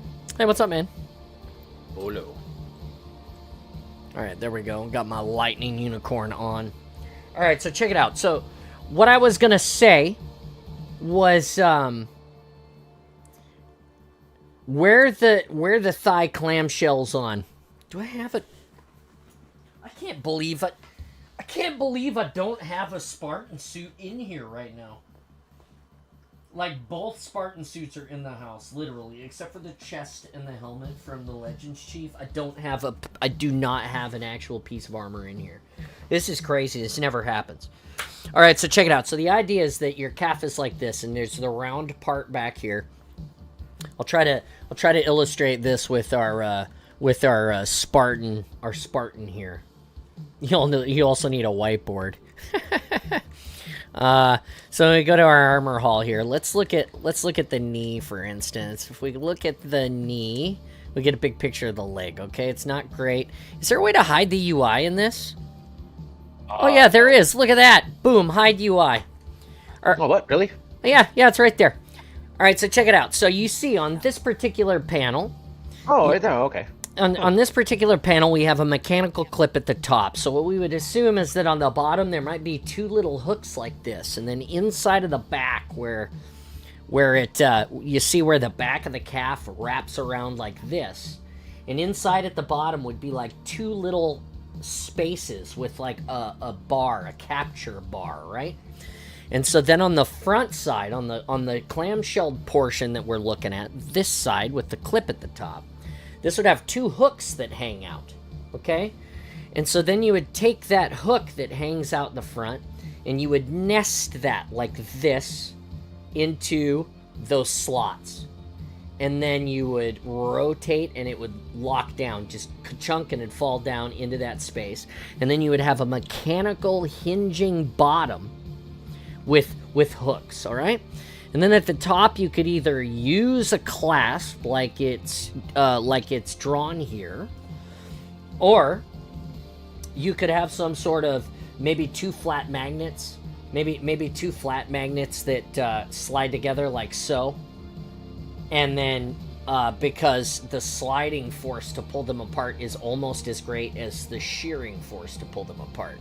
The big issue that we're having with magnets that I run into in cosplay right now is that the rocking force is what we're fighting, because if you rock the magnet, then it comes apart no matter what the pull force is. So that is the way that I might engineer that. So that it is a mechanical stop that allows that to hold together beyond magnets. Maybe. I ended up not really needing my book to draw you a picture of this, because I think that I accurately explained it. If you guys would like me to draw you a picture, just tell me and I'll draw it. But I think I did a pretty good job. Yeah, so you can hide the UI, and then as soon as you push a button again, it brings the UI back, by the way. Oh, okay. Yeah. Mm-hmm. It's pretty nifty. I think it's so many goddamn knees, none of which I'm going to use. You have so much armor, everything that you're never going to use. That's right. I got lots and lots and lots, right? It's so much. You have lots and lots of never going to use. Never gonna use this shit. Never gonna use this shit. Yeah. Alright. Well, let's play a match, man. I'm working on it. Give me a sec. Give me 1 damn minute. I got about half an hour. What are you doing today? Vicky's got a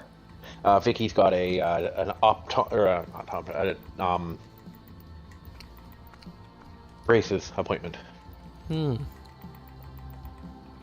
So gotta go pick her up from school and then go take her to that. And then girlfriend's doing parent-teacher interviews tonight, so she's not going to be off work until like 8:30 tonight. Sweet. Yeah, so I gotta do dinner and football practice and all that stuff without her tonight. So.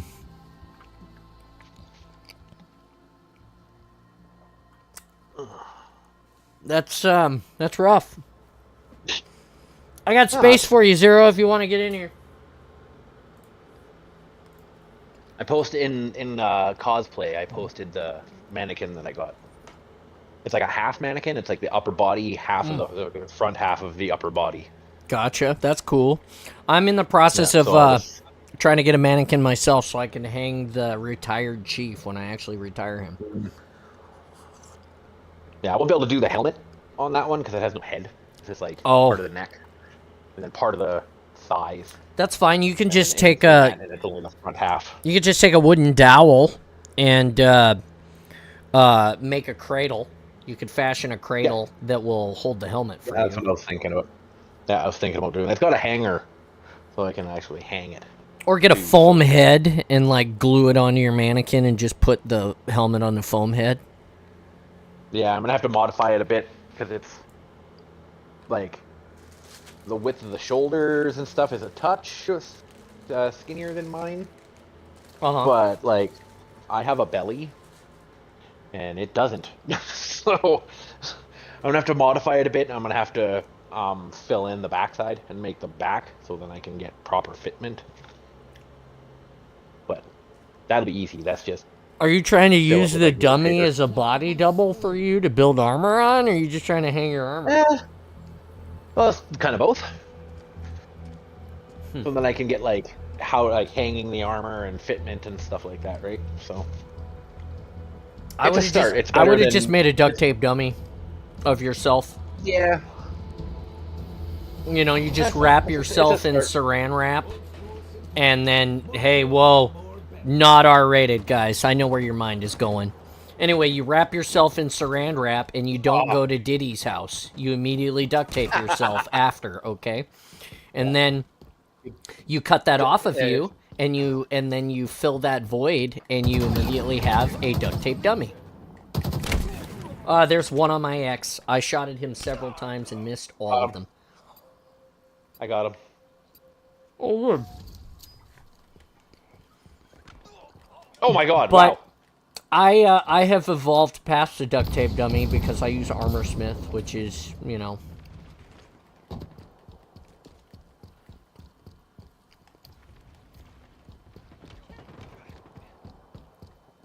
which is basically a duct tape dummy on your PC. No eyes. Still no eyes. Just one there on top. Why can't I shoot this morning? Oh, I got that guy, but the guy up top got me. Damn it. There's still 3. They're just hiding in there. Yeah. Okay. I'm on your 6. One down. I'm gonna sit. Don't push. Just wait. They're up on the top left. Push, push, push. They're in the other room. Go around, go around. Yep, up there. Completely stuffing it. Find essentially a dress from the mold, your dummy around it. Oh, yeah.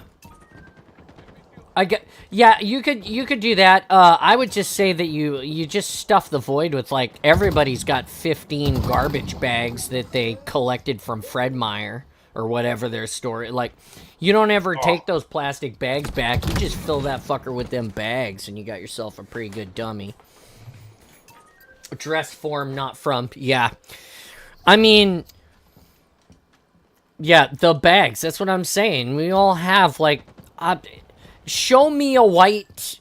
Okay, maybe it's not just a white person thing, but show me an American that can't open the cabinet under their seat and immediately be engulfed in plastic bags. Like, I got, like, bags of plastic bags under my sink. This is seriously, like... Oh, yeah.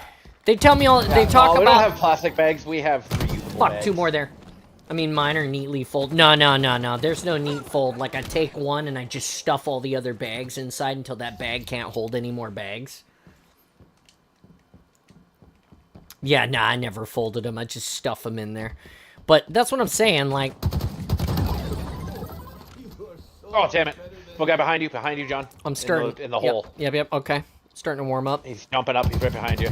Fuck, god damn it! Learn to shoot, you son of a bitch! I'm talking to myself. I miss your mom so much. The only reason why I do the stuff that I do is because, like, as far as, like, learning to sew and pushing my crafting Oh, there's beyond, one guy like, up there still. you know, if I listened to if I had listened to a ton of people, I would totally, like, you know, I would just be content with my crafting. Like, I made a really kick-ass Spartan suit and everybody knows it, and instead of just being content... Where did he get me from? Instead of just being content, I think about the things that, you know, your mom and I used to do, you know, working on the Star Trek outfits and stuff like that, and that's what really has continued to drive me to be a better crafter, is because I remember and I miss her so much. Yeah. Ha! Right? Well, I mean, the let's talk about the brutal reality in that. Had your mom still been around, I don't think that I would have learned to sew, because I would have just continued to involve her in my projects, because I enjoyed the time and the attention, the love, the care. Those are the things.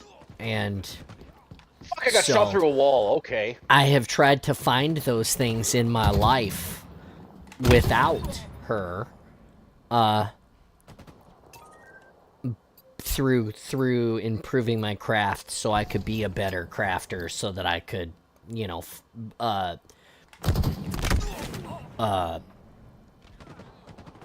Enemy team nearing victory. One more there on my X. One more on my X. Oh, you're down. yeah, I'm dead. Sorry, I'm having a moment. I'm trying to think of some words here. Yeah. I'm trying to be careful with my words. You know, the connection, the memory. You know, those are the things that I hold on to when I do it. What the fuck? Where did he come from? Try to do it myself.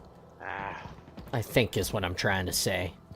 I'm trying to do justice to her, in a way.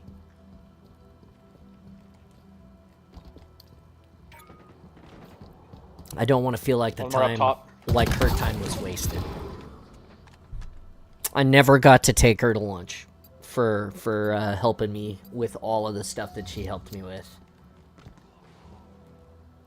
Hey, John. Yeah, You're gonna be okay. I'm gonna be okay. No crying on stream. Ha! I'm trying my best to not, man. Like, I really do miss her. She was so great. One there. Damn it. It was really hard. When she went, it was real tough. I didn't even get to go see her before she went. I wanted to. I remember just fucked. Yeah. But I never go a day without remembering and thinking about her.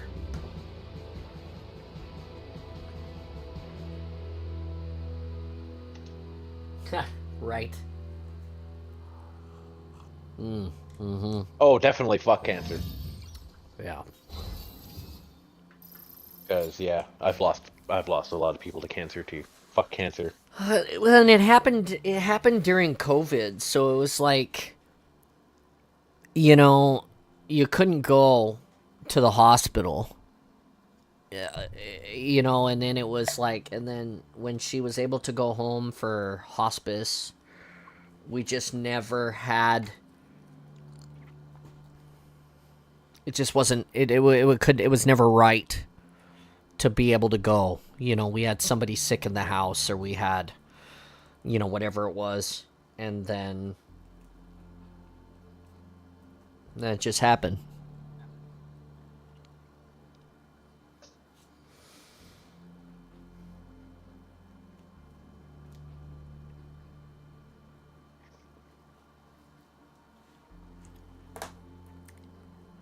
Here we go.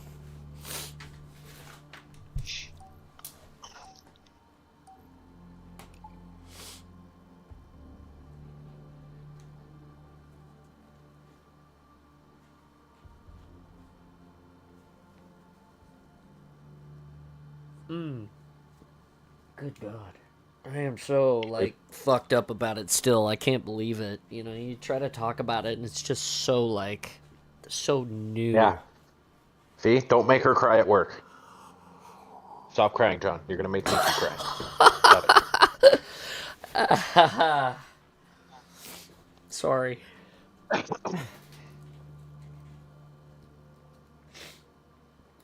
At least you're alone. I'm here with all of you on the internet watching it happen.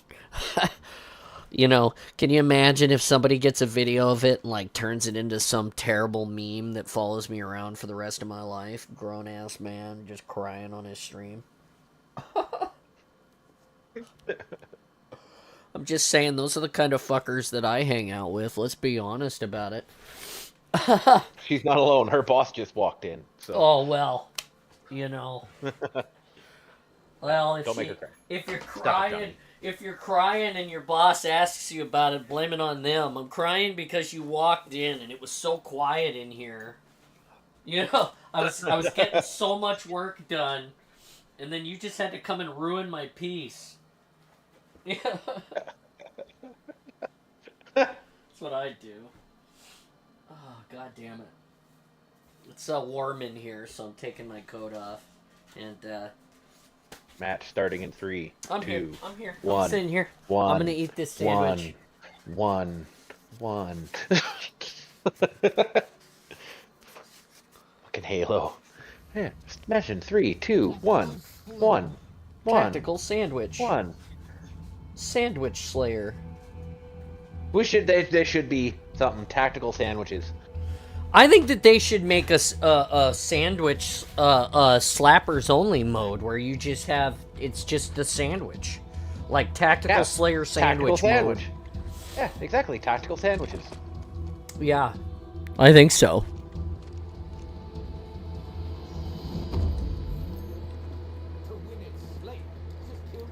No eyes. No eyes. Still no eyes. I'm expecting here, no eyes. Or here, still I'm no gonna eyes. look. No eyes. I hear gunshots. No eyes. Got one. They're there. Oh, damn it. Yeah, there's one more in there. One more in there. You got him. Okay. I'm down. I'm really proud. Fuck! Piece of shit. Jump, you son of a bit. Thank you. Oh, fuck. How did... Our teammate walked right in front of this guy who was scoping. Didn't see him. I walked out, scoped him, he shot me. Our teammate walked by like nothing happened, and then there's one by him. I traded with him.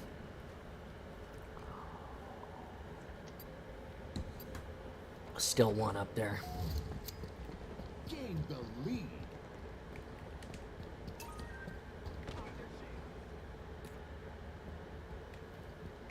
I can't believe our teammate just fucking let that happen. We got pretty good map control, but... Here. Damn it, I'm down. They fucking pinched me. No Still up in eyes cafe. here. Fuck, there's one on the overhang ledge. He just got me. That's too bad. I was up in a pretty high spot. You gotta work pretty hard to get up there.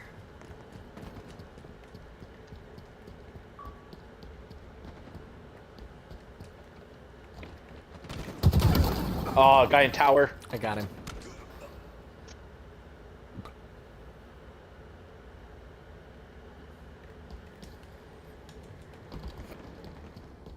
Still guy in tower.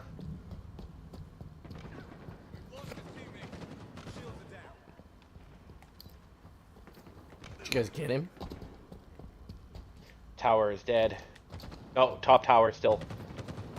Oh, still one on the platform behind the tower. Two at platform behind the tower.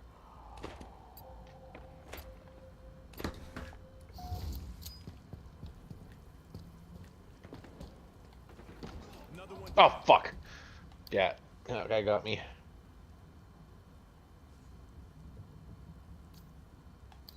Are you kidding me right now? Where'd that shot come from?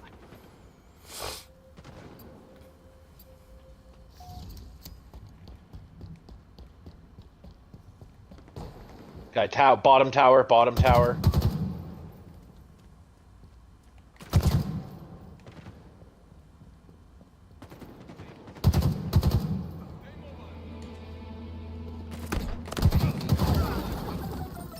Guy over this way. So much better than them. He was heading up towards cafe.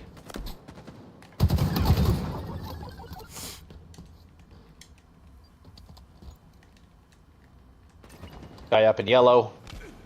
Oh, fuck. Oh, shit. Oh, guy in cafe still. Fuck. Thought I had that sight line. Guy heading towards tower.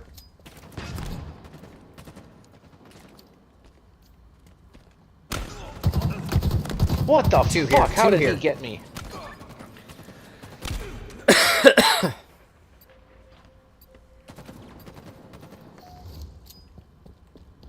I got one. We traded. Fucking camping bitch. Nice shot.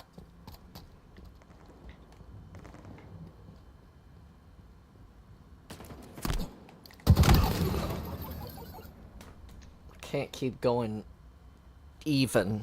I need to pick up my damn back. One guy is carrying. That's what's going on. Two guys on me. One left.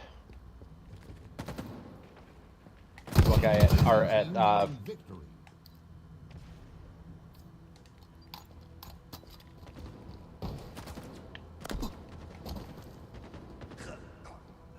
Somebody just quit.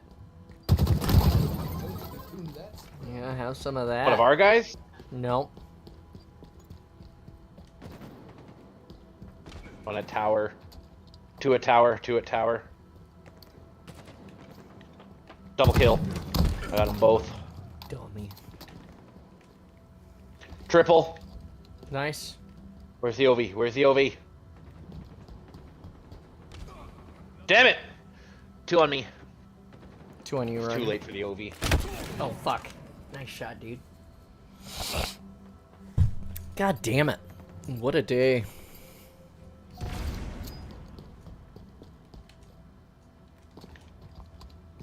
No eyes. One here, I'm dead.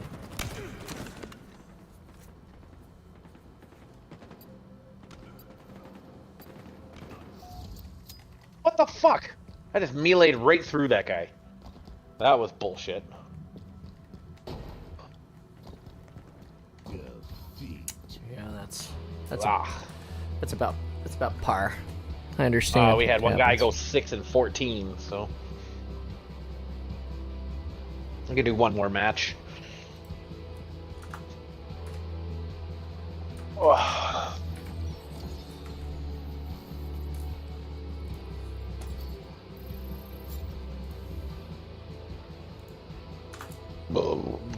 Oh, excuse me.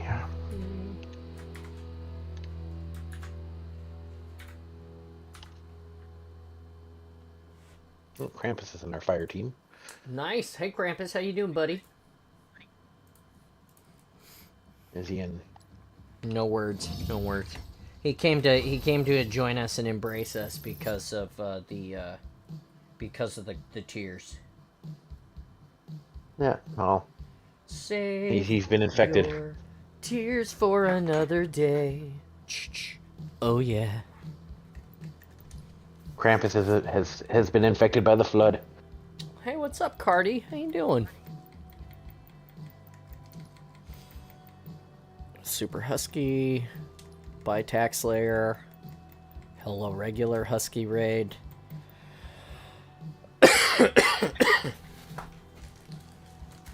All good.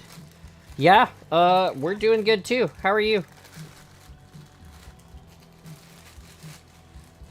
We're snacking and hanging out, being awesome. It's good stuff.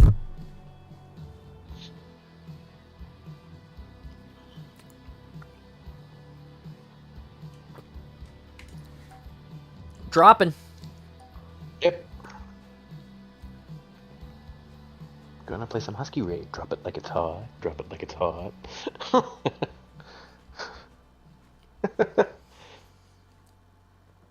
We're gonna drop like 3 turds in a toilet. Oh, I had something else for that whole little like longer section. Oh, how did I go? It was like, if you want to play with my buddy Spartan John, come and join the awesome. We've got it going on. Nice. Nice.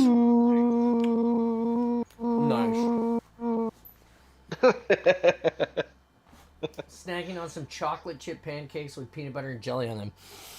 That sounds really good. And also that it would kill me. Oh, you could put white chocolate. You could make that white chocolate chips, and that would be amazing. It would also taste really fucking good. It would also taste like diabetes. Like I feel like if I tried to eat one of those, Wilford Brimley would come back from the dead and sit next to me and lecture me about diabetes until I was done eating it. Yeah, no, but then you throw some peanut butter and banana on there. You take the jelly off. Listen here, Leave banana. out the jelly. No. Put white chocolate chip pancake with peanut butter and banana. Fold it up like a taco and eat that motherfucker. Tell you what you want to know what my favorite is? I'm eating it right now. This is Trader Joe's. It's maple streusel bread. There's a loaf of bread. It is like French toast finished. You just eat it. You eat all the weird old man food. So good. I eat food that's good for me. What's wrong with that? Old man food, yeah. No, I'm a Spartan. I have to maintain my Spartan physique. I can't be eating all that garbage.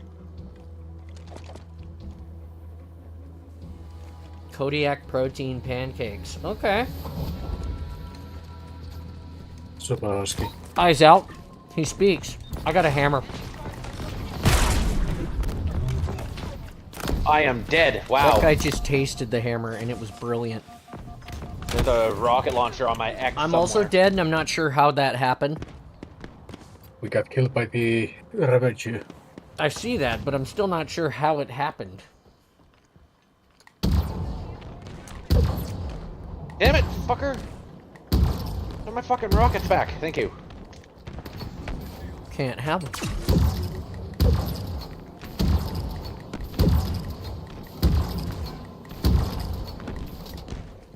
Triple. I'm home. Over. Were you at a funeral? I'm down. Roger, down.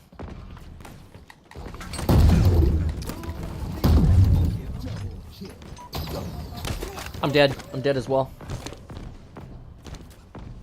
Wake me when you need me. That's my line.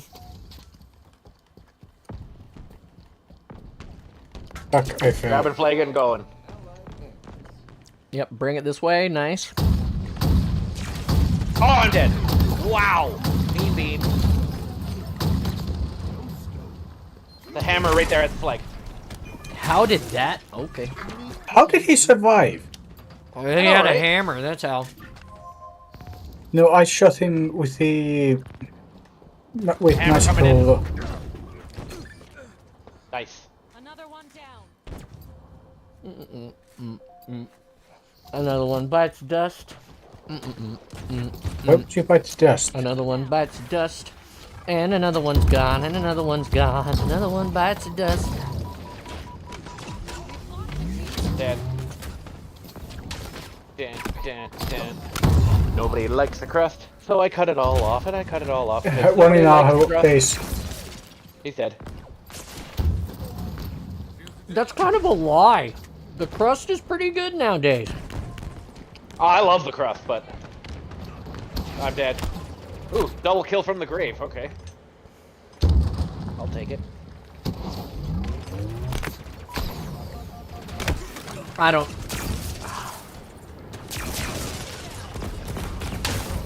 Going sneaky. I'm taking the other way. What does field training consist of when you're doing funeral Fuck details? you fucking Bakerton. I don't understand how that asshole didn't just die right there. What the hell? I sliced right through him like 3 times. That was stupid.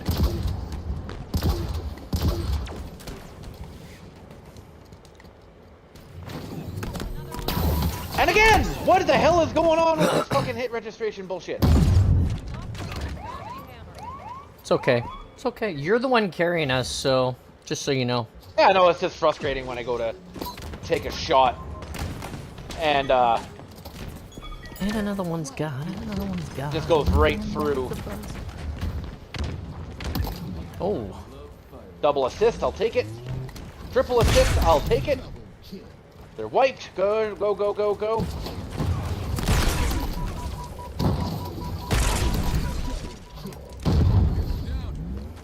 Somebody take the flag and go. I'm not gonna do it. I'm covering. We currently have supremacy, and I'm not gonna allow it to be stripped from us.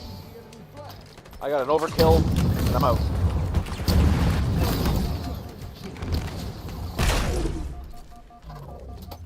I'm still in your motherfucking base. Boom, shakalaka. Boom. Get out of here. Oh, I'm dead. I got a hammer. I didn't see that guy, but I... Oh, I'm dead. Damn it. I tried to come back.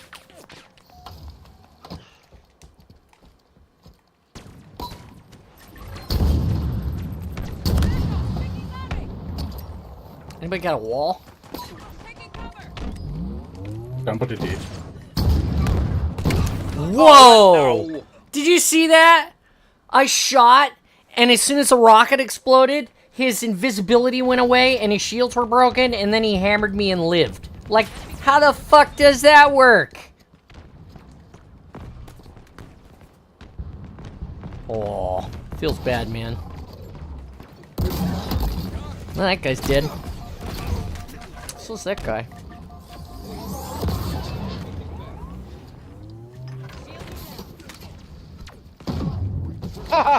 He missed his fucking grapple.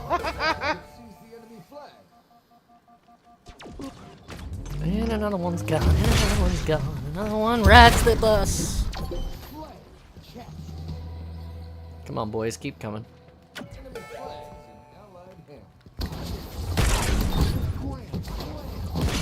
How does that feel?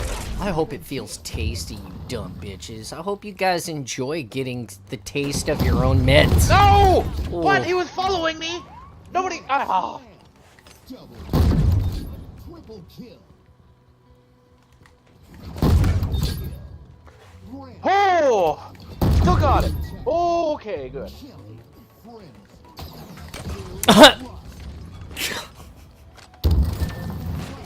Come on, Ref. Flag return. Balob Infinite Magic. How's it going, Lazarus? Did you just enjoy that? I mean, I feel bad about camping in their base and shitting on them, but they started it, so I had to finish it. Whew, 21 and 11. Hell yeah. Yeah, you were carrying until I noticed you were carrying, and then I put my pants on and decided to play by myself, play with my teammates instead of just, you know. Well, that's gonna be my last one for now. Aw, Bomber Town. We gotta kill Trocity that match. I can't believe I didn't get the exterm. What the shit? Yeah, I didn't get an extermination either. I got 2 overkills, no extermination. That's why I don't play it unless somebody else wants to.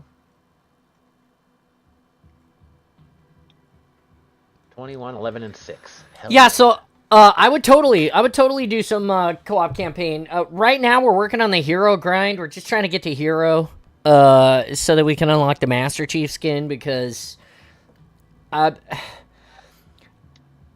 gonna be honest. Campaign. It's You what can be the Master Chief still. Well, that's true. Just saying. I'm gonna be honest. That's what's kept me playing this game for so long. I mean, the community obviously has picked up the mantle as of late, but the fact that we didn't get the Gen 3 Mark 6 core as the default skin this time was just mind-boggling to me. Like, since the beginning of time, you just got Master Chief's armor and you made it whatever color you wanted.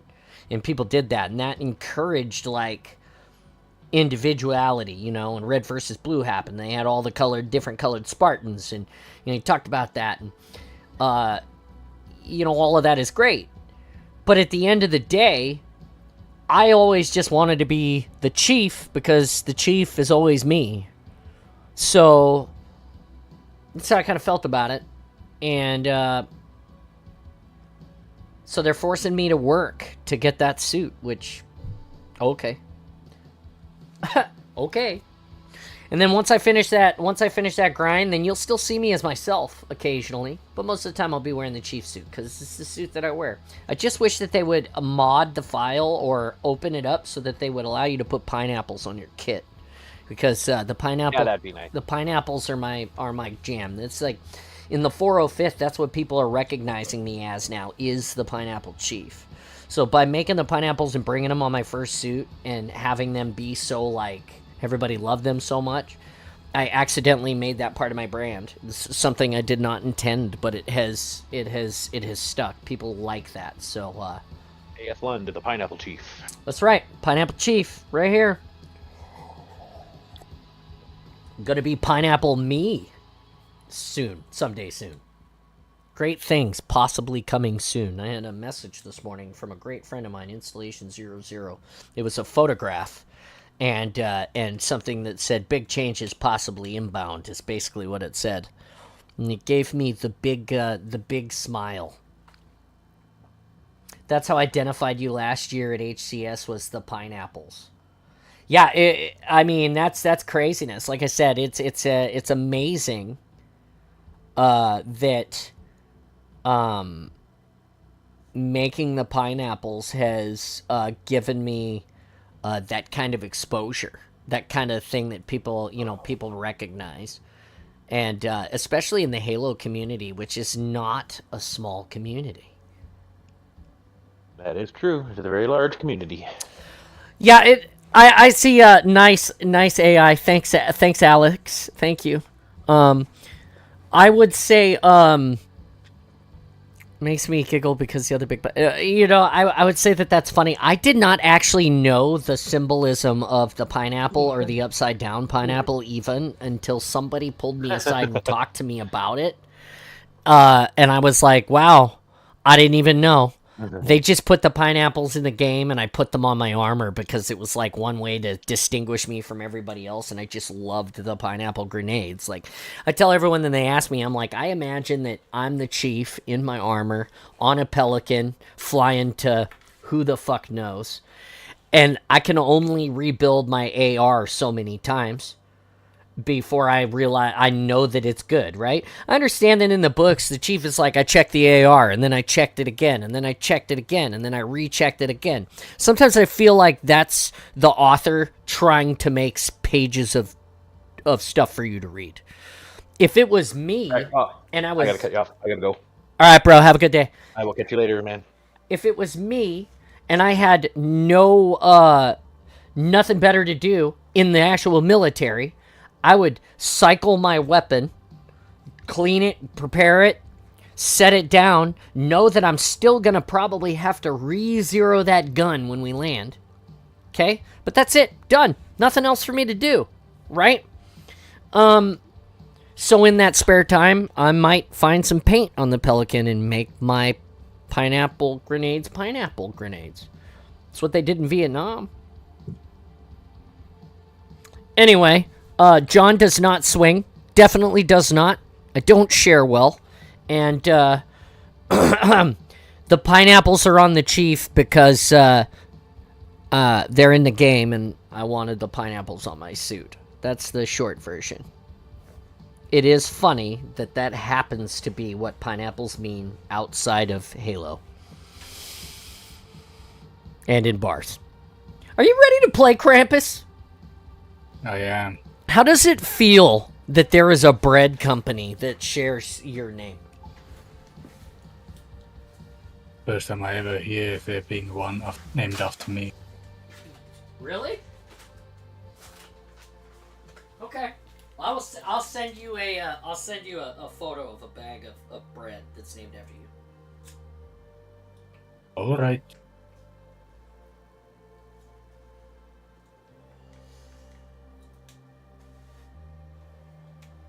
My damn incense went out. Son of a bitch. Son of beach.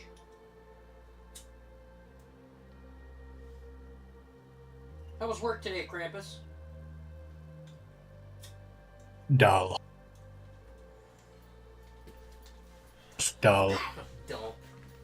That's too bad. If anybody wants, if you guys are out there watching today and you decide that you want to support the awesome in some way other than liking, sharing, subscribing, telling all your friends about it, maybe I'm just in the wrong crowds for it. I think that's more reasonable, Cardi, is that you're in the wrong crowds. Like, if you go to the right crowd and you have a pineapple and it's upside down, I'm sure you'll know.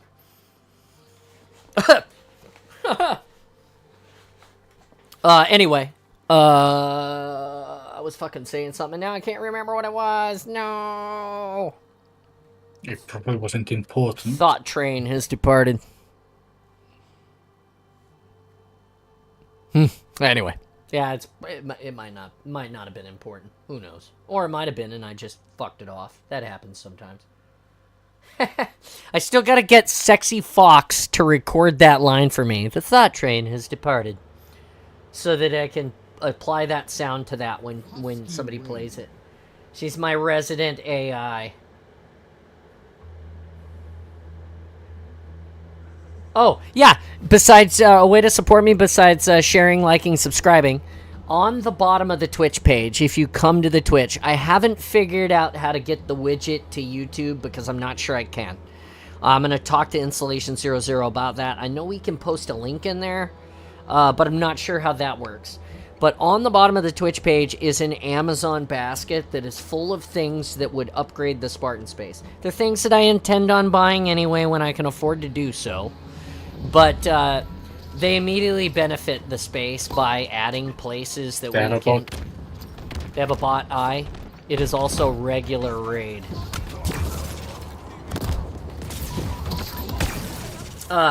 So anyway, you can purchase something off of the wish list. It will come to me, and I will not know that it's coming. I will just know that an Amazon package is going to be delivered, and it will not even tell me what it is at all.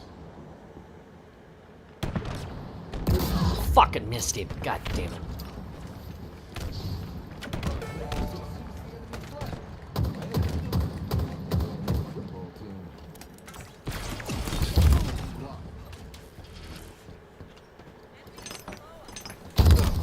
Come on, Sean.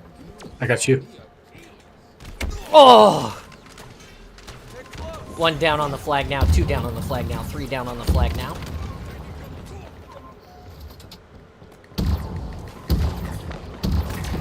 Fuck you! Take it, John. Take it. Fuck. I was trying to kill those guys. What is That that? cinder shot just was not doing it.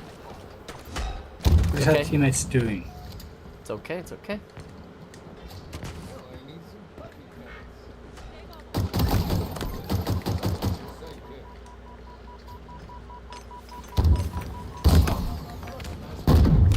Oh, no way. So anyway, so yeah, so you can buy something off of that, and it'll help directly support the Spartan space and upgrade it for future. So for instance, one of the things that I always do is I always go and hop off of the Krampus. You should move that back to the middle so that when you're hiding, put it like right here. So when you're hiding in the circle, it will, yeah, like drop it like right where you're at. So when you're hiding here, you're still in the circle, but it's back far enough that they can't stand on the outside and recap it if you die. Okay. There's 2 here pushing.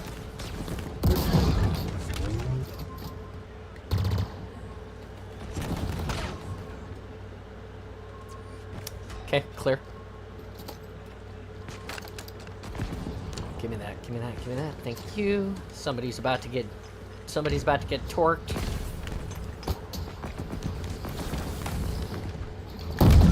Gotcha, bitch.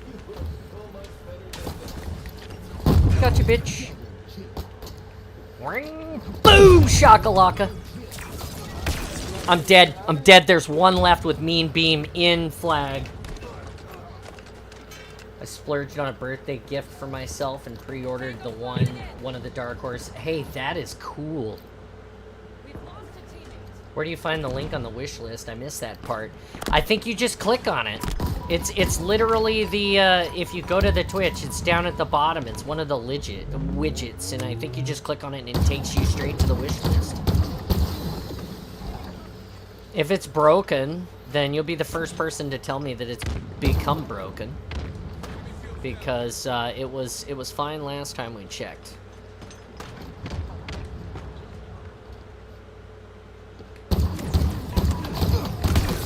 Mean Beam right side, Mean Beam right side. Like I said, it's on the bottom of the Twitch. So if you go to the Twitch and you're watching the stream, you just scroll down to the bottom of the page, and that's where it is.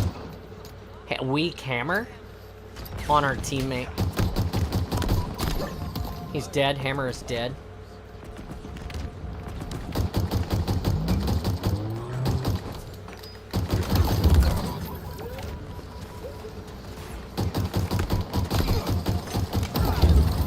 Don't even try me. I got the pistol. Flag returned. Cap it, baby.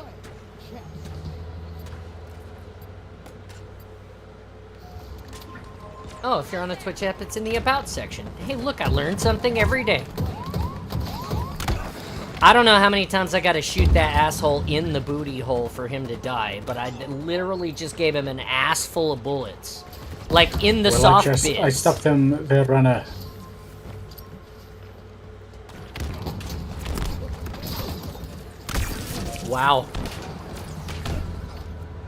Because I love the useless teams. I shot that guy in the soft bits a lot.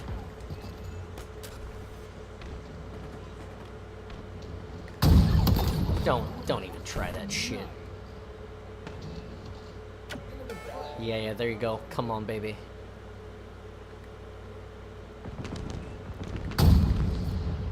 Cover me, John. I'm working on it. No shot, you're safe. They're coming to you now, three pushing. I need help. I'm working on that right now. You're good, you're clear.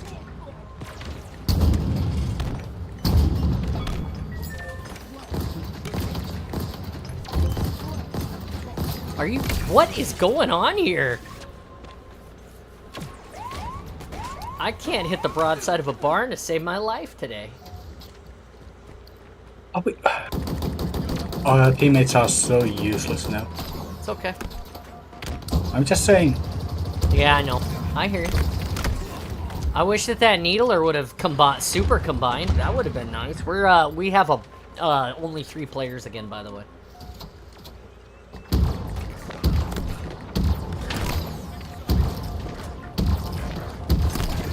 Get the hell out of here. Oh, damn, I'm down. I'm down 2 there, weak. 1 on flag now with sword. I literally do not get it.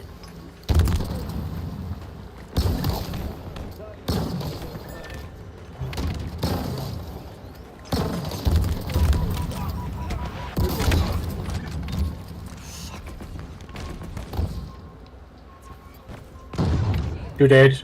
2 dead eye. 3 dead. Fuck. Cover me, John. Yeah, I'm here with you. Go. You're good. Go. Got 8. Nice job. I can't get no. Da-da-da. Oh, fancy beard oil. Yeah, is the beard oil is in there? No way. I have to go look now. I can't believe the beard oil is supposed to be a secret. Lena doesn't like that if I tell people that the beard oil is like a thing, because she doesn't want people to have my smell. Yep, no shit, it is there. Well, whatever. Now you guys know the secret. Now you guys know the secret to Spartan John's amazing smells.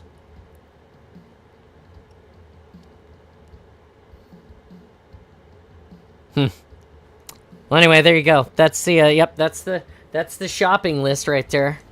It's literally Lena's 100%. So story time. You could redeem the points, or you could not. It doesn't matter. Normally I make people pay for the points to get it, but it's cool. Story time. So this is the beard oil. I stumbled across this beard oil a couple of years ago because I get my hair cut at a place called Sport Cuts or Sport Clips. Okay, it's a offshoot. Try YouTube. It's more relevant with recommendations. Okay.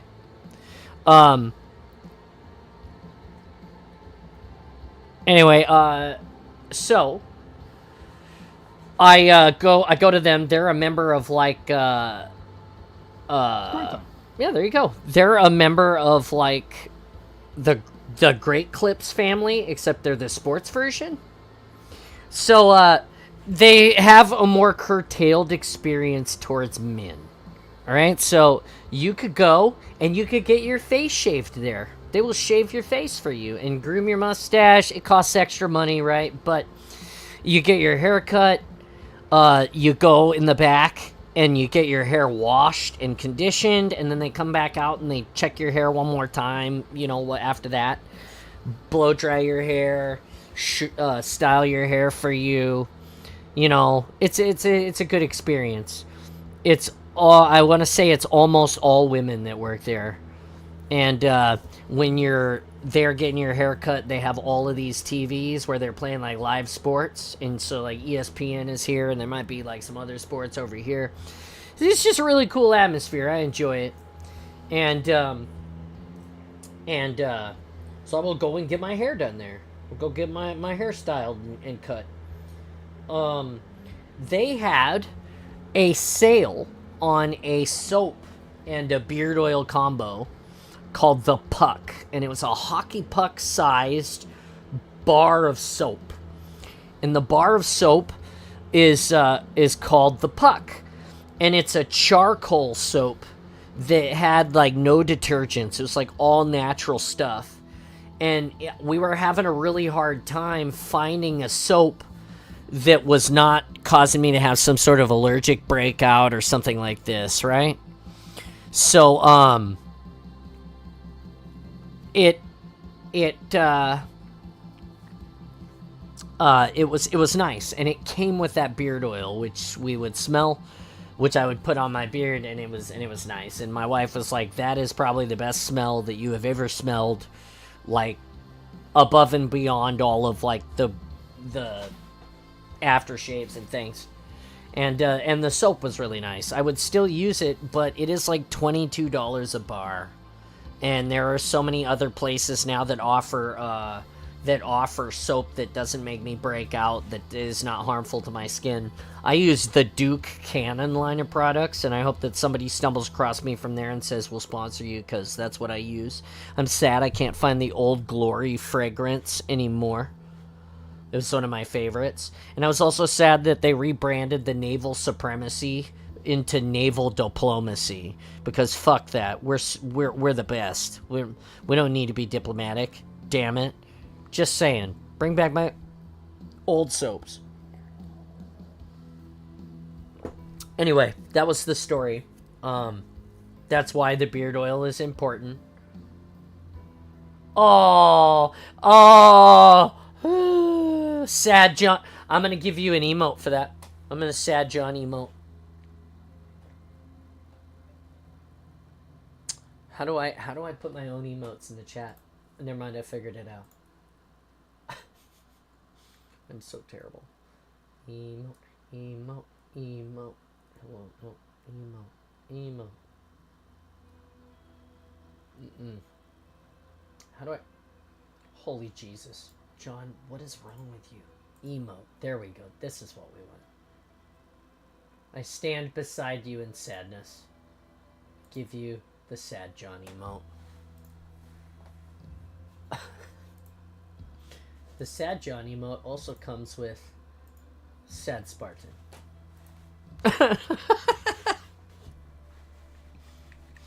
The story was basically that I used to buy a bar of soap from a place called Sport Clips that is a nice soap that's the shape of a hockey puck. It came with the beard oil. The soap is like $22 a bar. You could buy it at the Sport Clips on a deal for $15, so you get the beard oil and the puck for $15. It was really cool. I would buy it. They stopped selling it, so you have to buy the thing separate. And I use Duke Cannon now for my soaps, so I don't use the hockey puck anymore. That's basically the story. It doesn't show you, or it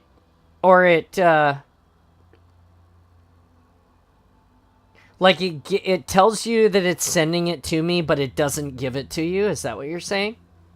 Because it's not I don't think it's supposed to give it to you. I think it's just supposed to say, yeah, it's gonna go to him. It doesn't put your address in for shipping. Interesting. I'm glad I have someone like you who's testing this process, because it just tells me. When I set it up, it said that link would go, and then all of that stuff would just be shipped to me. Like, I would be completely hands off, so yeah.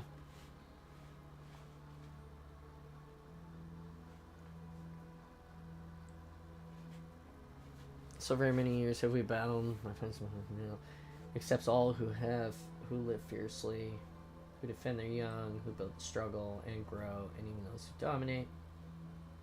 As humans have dominated cruelly without wisdom, but as far as us, there's time like this. And for you, that time is now. Oh, fucking EAC.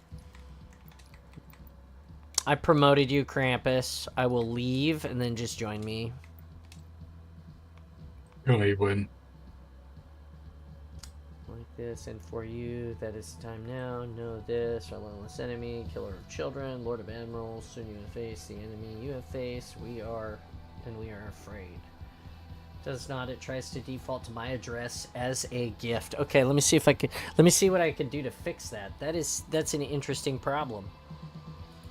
Let me see if I can fix it. Kapow kachow.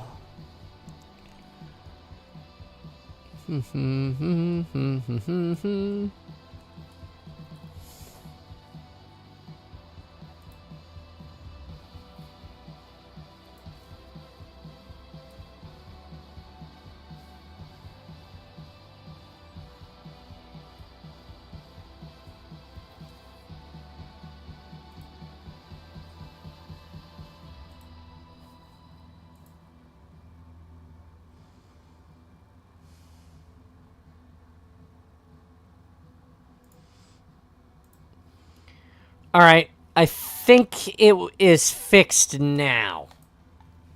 Let me know what you find now. Welcome. Let's play. You want to play Firefight now? Let's play Firefight. That way I can focus on chatting a little bit while we're playing. It's a little low speed. We got 48-ish minutes left in the awesome, so that'll work. Sure.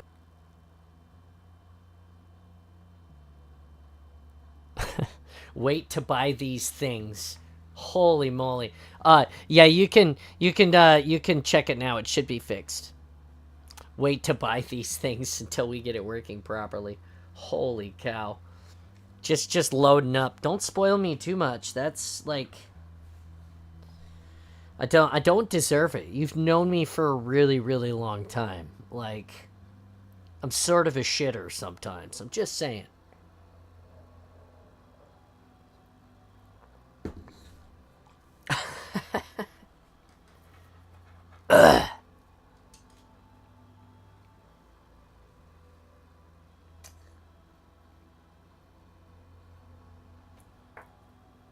Here we go. The fun is going.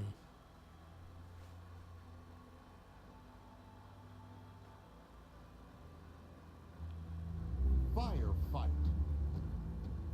Now it has an option for your registry address. Oh shit! Hey, thank you. There it goes. You helped me fix something today. Thank you so much. Do do do do do do.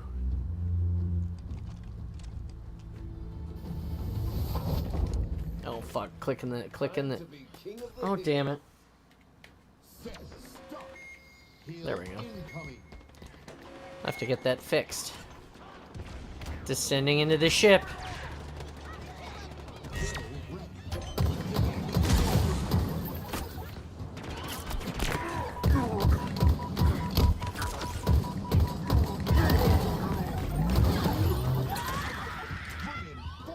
I love some of the things that these dudes say.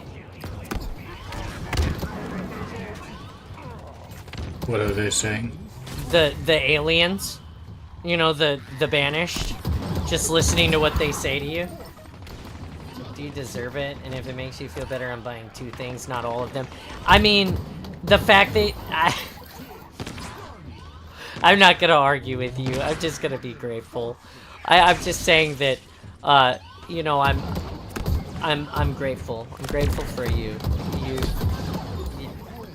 You know what I mean.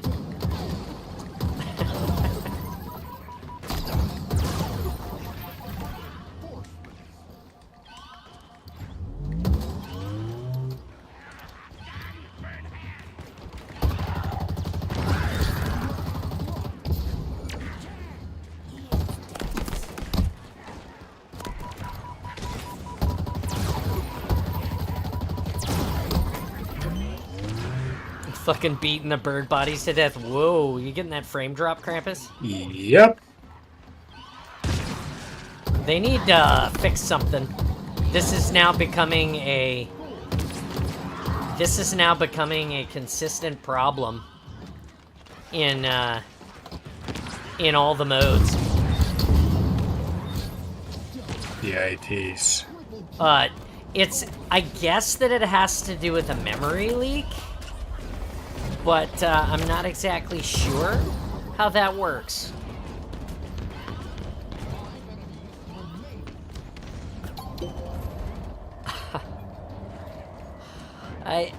If you want me to cry, that's how you get the cry. So...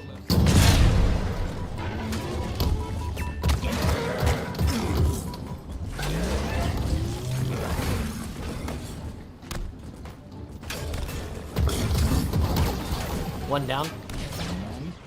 Two down. Your team scored. Need that, and keep this. Catch.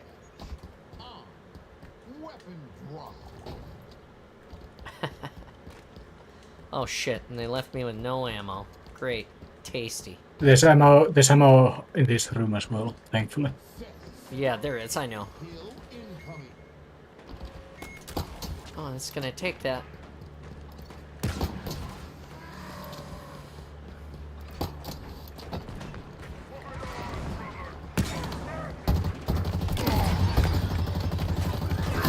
I'm dead. Where'd you die? Oh, I'm also dead. Dude, that was a hard punch. I have a feeling that this random of ours is gonna die. Oh, so I'm still on the intermission screen giving you the big tears. Well, here you go. Now I'm back on the game mode. What is this? What is Danny doing? I don't know. Doesn't matter, I'm here now. This is why I have some of you to watch me and tell me that I'm on the wrong screen, because I wouldn't know if you didn't tell me sometimes. Hill controlled. It's about damn time. We're like the monkey in this case, and the football is the match. We're just fucking it all up right now.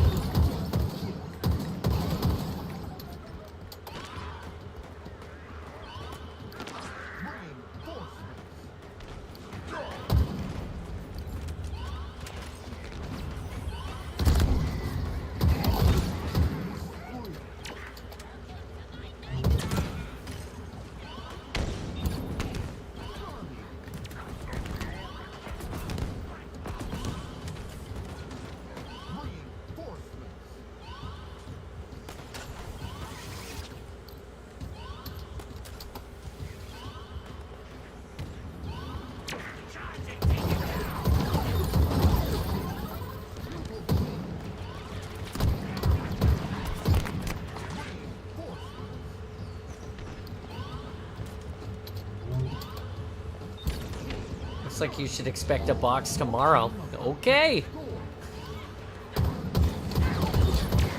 I will be excited to see what comes. I will try to set it up on the stream, whatever it is, if it gets here while we're still streaming.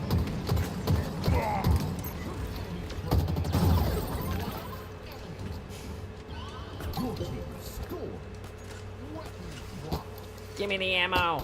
Give it to me. I love that they added, when they pulled this and updated it, they added enemies to these hallways.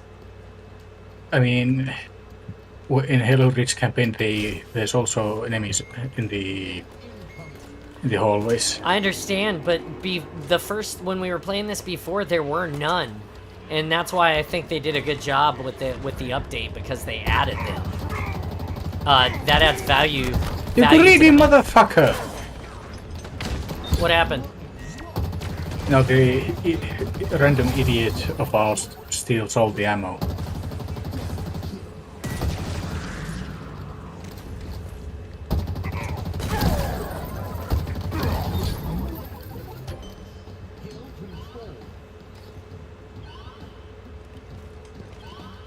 Oh, that is a shotgun. Piece of candy.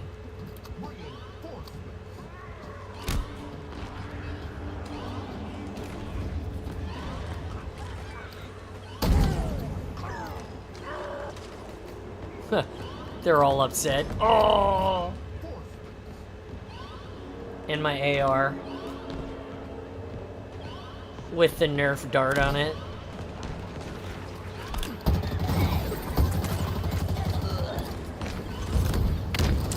I love how good the AR is in this game. Like, the AR used to be the gun I would just leave. That'd be like the first gun I would get rid of. They make it hard to choose. It's a really good gun in this game. Yeah.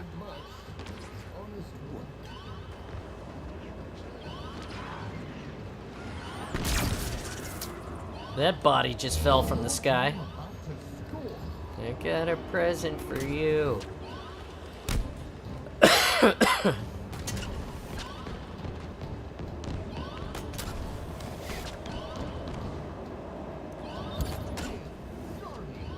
Zeratus.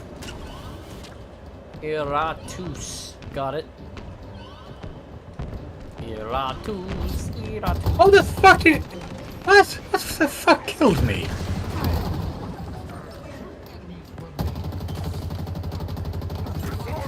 John, I'm dead. You're dead, Roger. So is Iratus. Where'd you die? Well, I'm alive now. Okay. Some bullshit happened. What happened?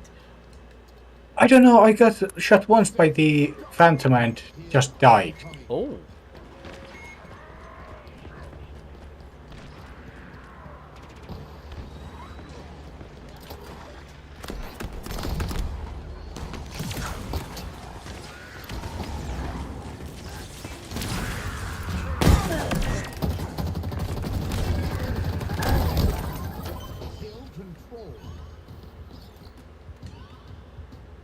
I want to know what that does when you push that button. I really want to know. What button? There's a button at the front of the bridge. Is there? Mm-hmm. And you push it, and I don't know what it does. Where's the button? It's on the pillar at the front, at the bottom of the window. It looks like a little cog spinning on the dash. And it says push.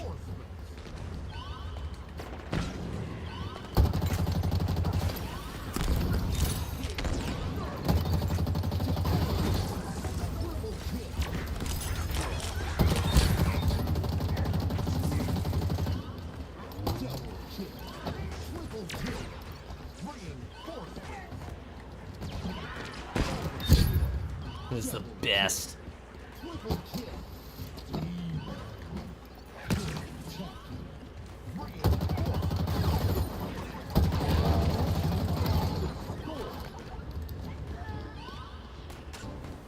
It's right there, Krampus. It says switch.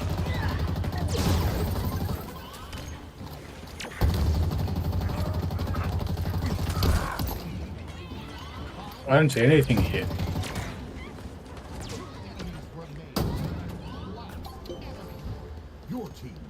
Yeah, it's right here, buddy. It's a switch. You come right up to this and you nose into this and then it's because I already pushed it. There's like a cog that spins here on the front and you press the button. I have no idea what happens though when you do it. I've never seen the fallout of what happens. I push the button all the time and I don't know what it does. You ought to know. Thank you, Alanis. I mean, it is a command bridge, so it could be... It might have some function. You know that there's a chain gun on the Pelican that you can take? Yep, there's also a rocket launcher here. John. Yep. There's also a rocket launcher in the... There's a rocket launcher inside. Really? Yeah. Oh, yeah, I just took it. Oh, gotcha. Nice, I didn't know that. I knew about the chain gun, I didn't know about the rocket launcher. Well, now you do. Oh, I just shot right through that asshole's legs.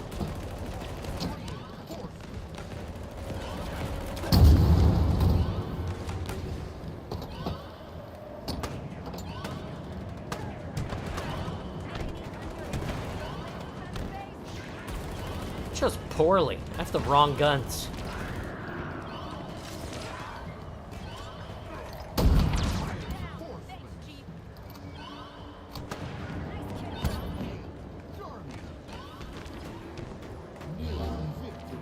nearing victory.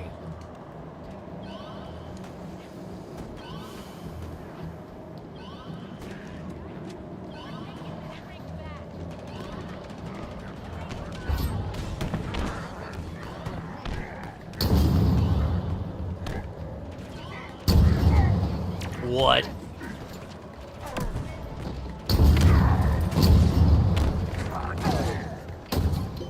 Your team scored. Get on the Pelican!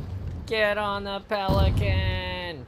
Get on the board the Pelican!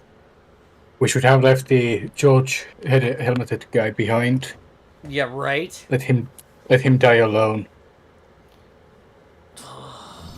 Remember Reach. Always. Oh my. Oh. I'm gonna order a new computer chair. Holy shit! And I said, We made it out of Lieutenant Colonel! Now we're Colonel! "Yay! Yay, Colonel! We're Kernel of truth." 123,985 from Colonel Grade 2. We are now 9 ranks from becoming hero. So Are we you have... excited? I am. We're approximately 450,000 experience points. 500,000 experience points for the Tree of Colonel. 750,000 experience points for the Tree of Break Gen. And a million. I want to say it's 1,000,000 points. 1,000,000 experience for from Brig Gen to or from General to Hero. So 9 experience points, in which we'll spend probably another 1,000,000 experience, 1.5 million experience to get there. Our goal currently is to try to be done before Christmas. So like on Christmas Day will be the hero rank, maybe. That's the goal. We'll see. It's a slow grind. It's a very, very slow burn. For sure. All right. Are you excited for that, John? Yeah, I'll be excited to get finished with it. It'll be nice to be done with the firefight, or with the hero grind. I mean, I don't foresee a lot of things changing. I foresee that all it's going to really do is allow us to go back to playing some other games a little more often. So, we're gonna work the flight simulator back in. We're gonna work the RC simulator in some now that we've got that. I still want to play hockey with you guys. I'm really frustrated that when I play hockey, my videos get copywritten because of the music that the game plays in the background. That sounds like utter bullshit. Yeah, I don't get it. You pay for a goddamn game, and you want to play it, and you're playing it on the stream. You're sharing it with people who want to watch you play it, and then you get copyright claims against you because you were playing, Breaking Benjamin in the back of your stream, and Breaking Benjamin has to make a penny every time their song is played, and the record studio that made the song has to make a penny every time their song is played. So the random bot flagged you, even though that song was licensed by EA Games to put on the game that I'm playing for you on the stream. I don't know what to tell you. I don't know what to tell you. Isn't that silly? It's just fucking silly, isn't it? I'm gonna stand up. Give me a second. Go ahead. I'm here. So, after you have reached the hero rank and received the Mark 6 Gen 3 armor, what will you do next? I'm thinking that I'm still gonna play Halo on Tuesdays because it's Challenge Reset Day, and that's an important day to do it. And then I feel like after that, I'll go back probably to Flight Sim Fridays. We're gonna stay crafty on Wednesdays. And I'm thinking Thursdays we could do something like other games. Halo Wars is out there. I still haven't beat both of them. I understand the story and everything. I just haven't finished both stories, so maybe I might play some of that. We've got a lot of other games we can play that I still want to play too. The sky is really the limit. Whatever the community sort of wants to see is important as well. We're going to take those things into account when we make our decision. I don't know if that's helpful, but that's kind of what I'm thinking.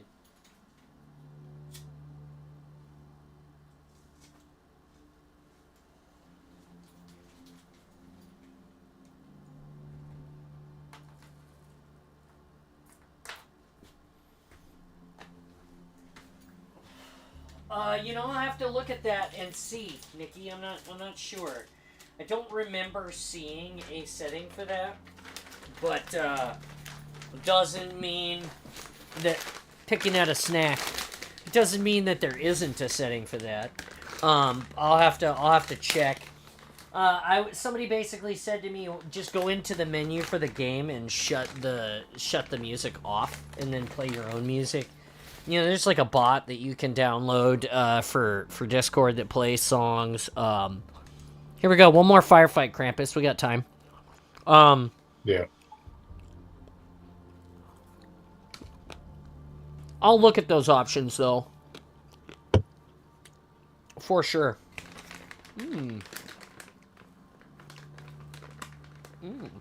Apricots. And papaya.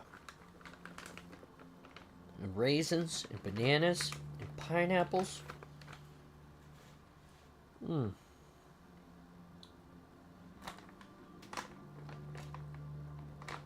And coconut shavings.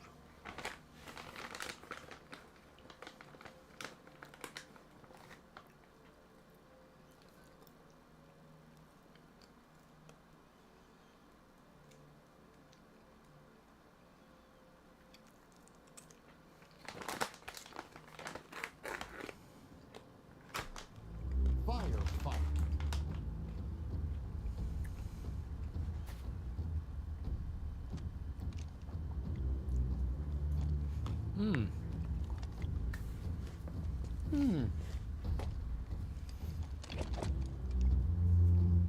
Trail mix is good. Time to be king of the hill. I feel like we were just here. We were. Hill incoming. Double kill. Now it really does feel like a simulation. Hill control. Cluster up. Double kill.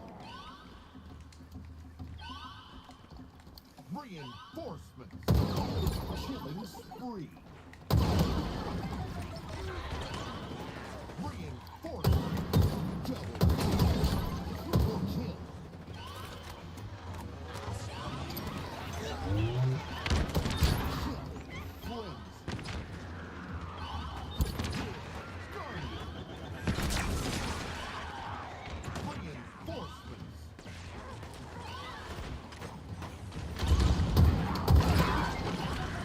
God damn, we're on it this time. We're not even letting him get out of the doors.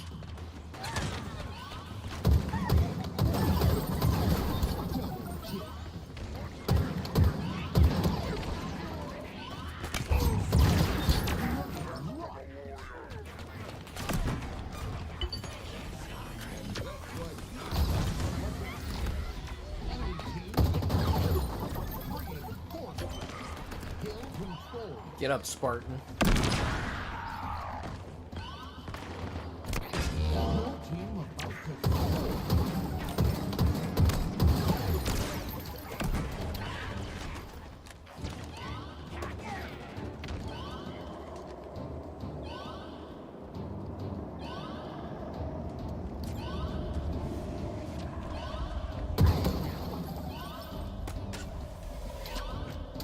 Took the gunner out.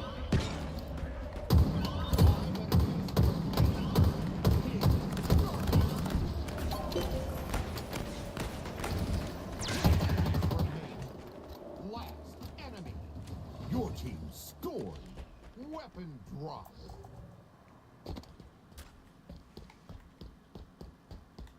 Motherfucker!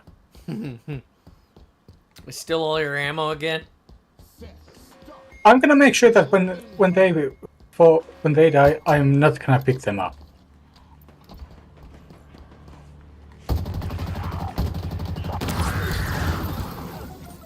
Double kill.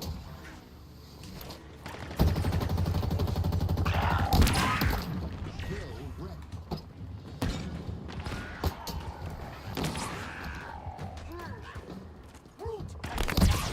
Just punch that asshole in the head.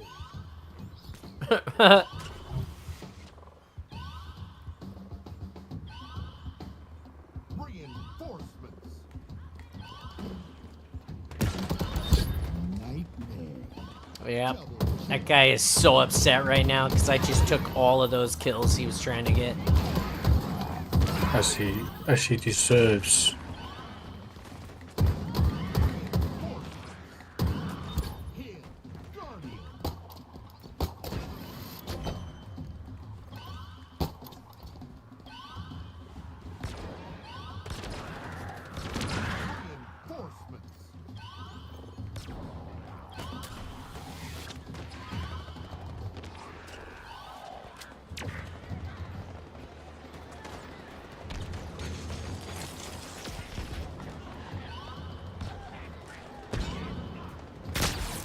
Reinforcements. Reinforcements.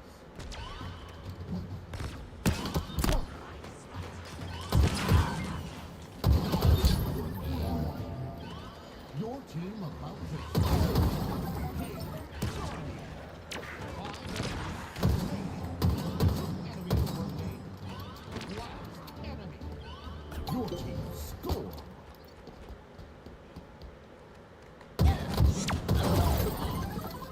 Weapon drop.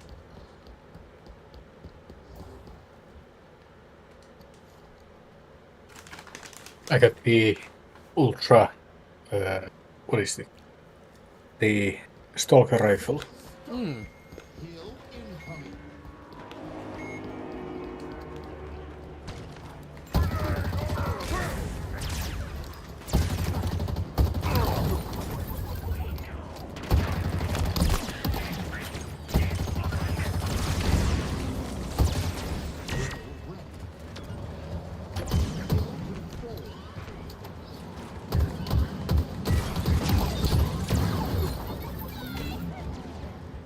Double kill. The overgrown toenails of Venus? Yeah, you all saw that correctly. I just grenaded the core when I ran through it.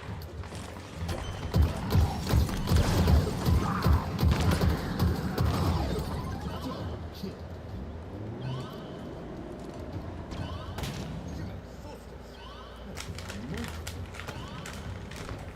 Out of bullets.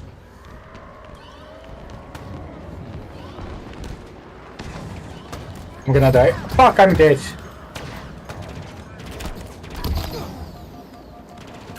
John. Yep, I heard you. I'm on the way.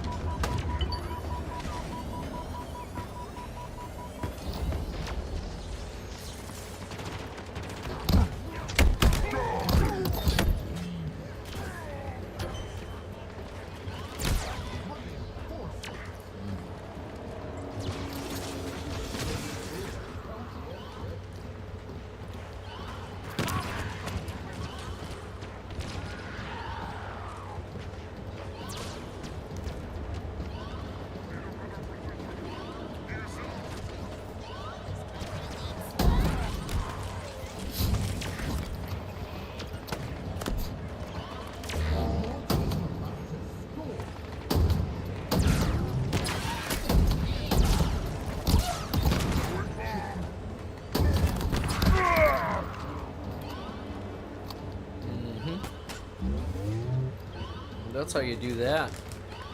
Without ammo. Even. And back. Hi.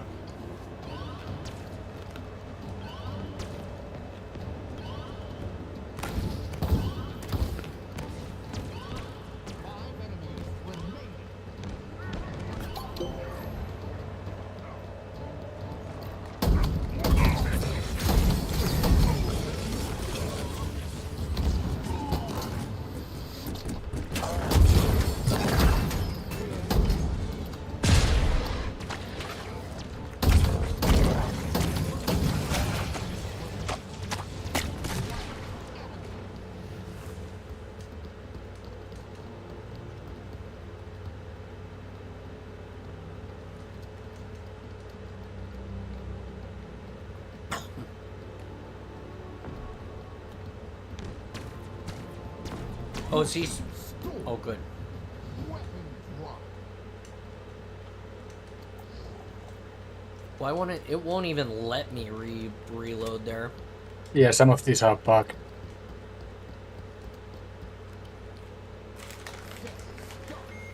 Heal incoming.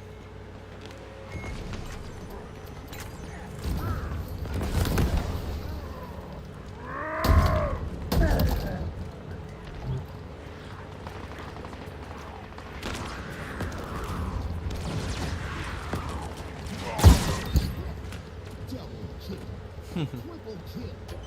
Kill control. Go press that button.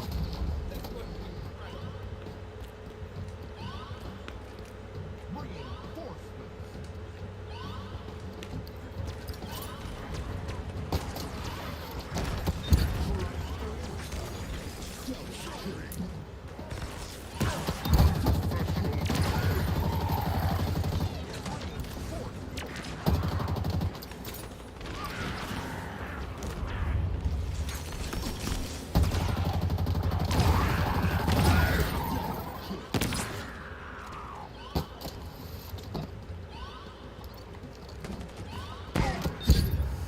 Double kill. Triple kill.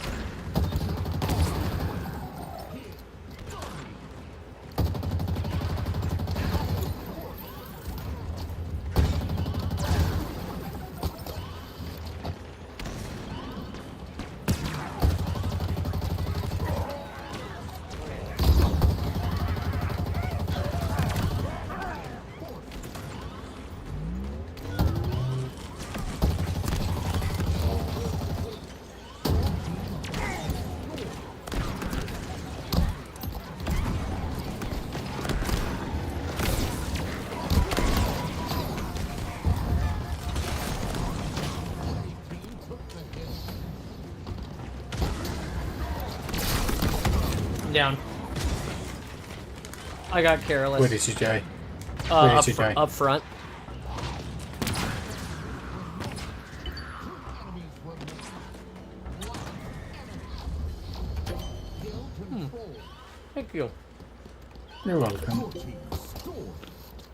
Weapon drop. Yeah, how does it feel, you red bastard?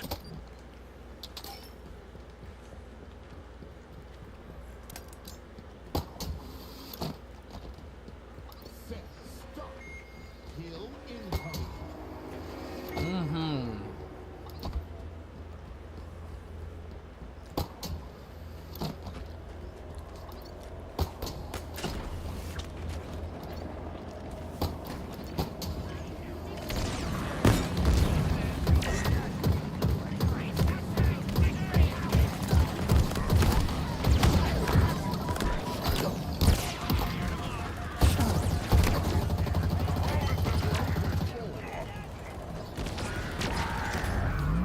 Nice.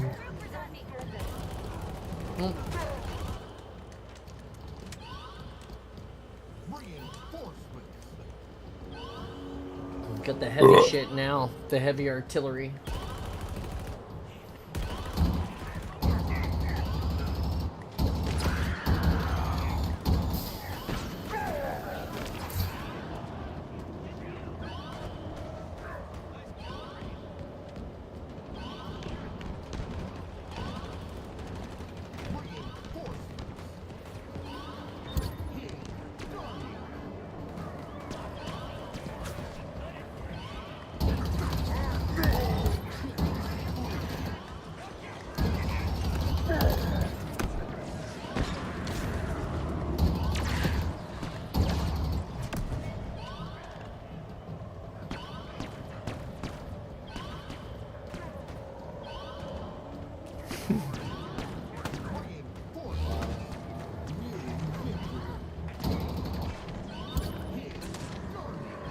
Oh shit. Tremonis and... yeah. Hyperius.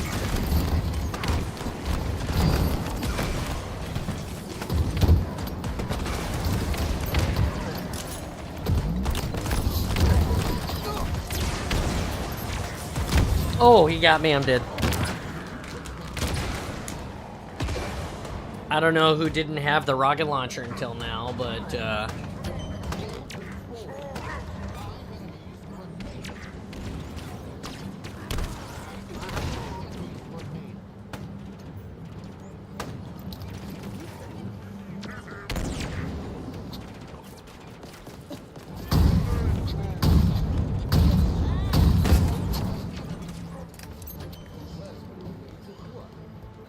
Your team scored victory.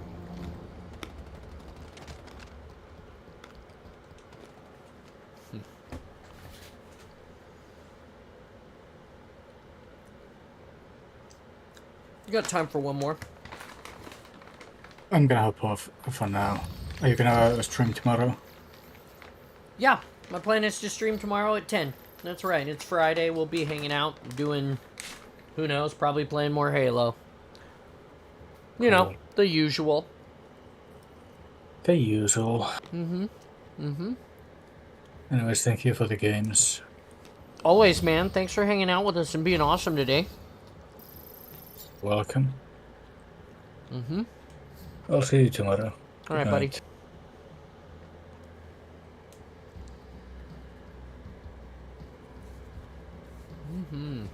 Everybody, that was Krampus. Super cool guy.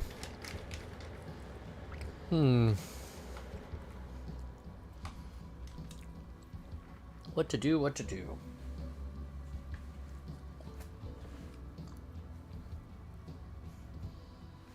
$12 huh? Alright. We'll play another firefight. See what happens.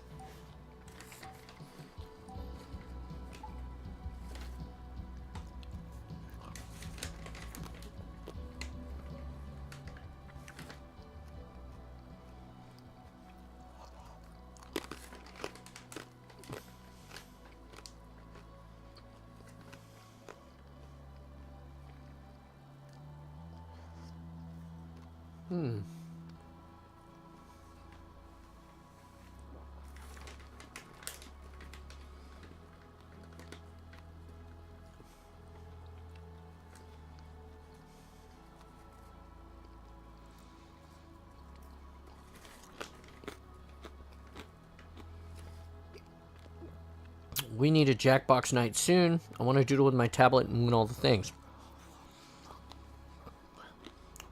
Yeah, we do. I'm working on planning something about that soon. I keep threatening to have a community night like that, and I do have all the Jackbox games. So, yes, definitely. Sometimes it's really hard to pick which game we're gonna play.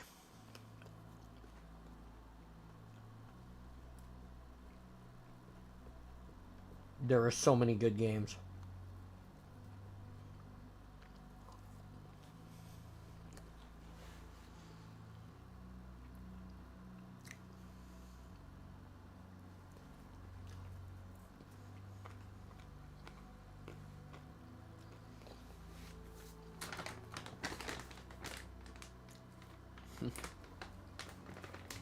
Firefight.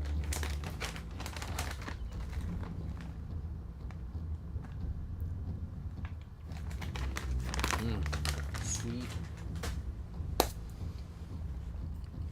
'Cause Terrence and Philip are sweet. Super sweet.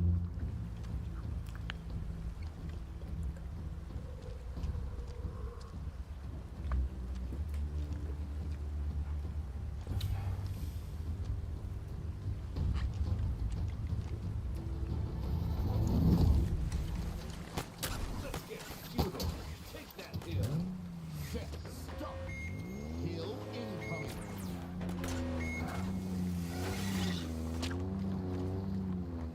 Teammate joined. Hill ready. Hill control. At your disposal, sir. Target eliminated. Great work, Marine. Reinforcements. Let's see if we can get on.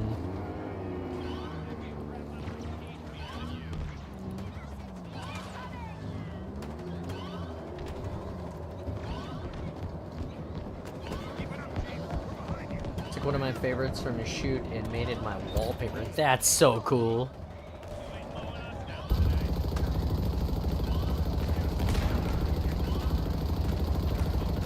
How are those turning out, by the way, those photos?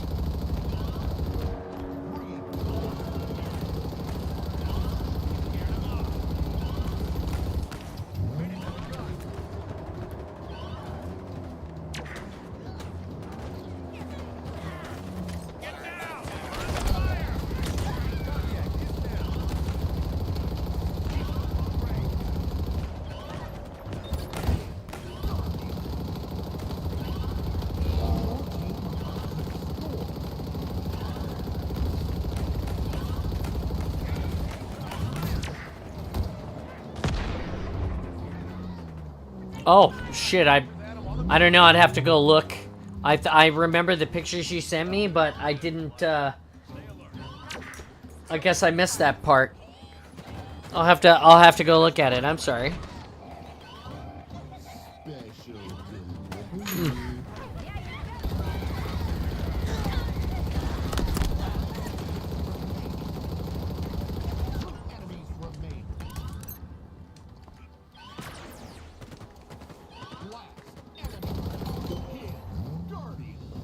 Your team scored.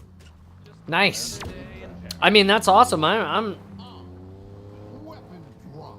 just didn't know. I mean, I probably knew. I probably read it and was like, "Oh, okay," and then just fucked it off and never got back to it. It's totally possible.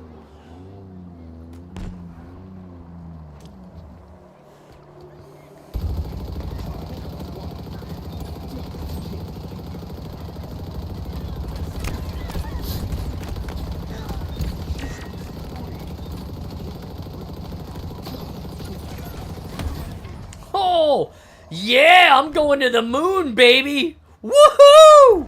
That's the furthest I've been out of the map, I think, in my life.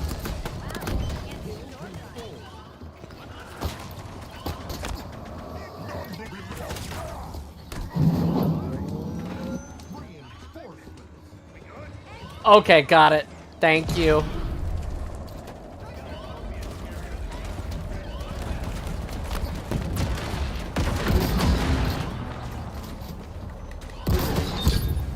Oh, take that, grunt kill.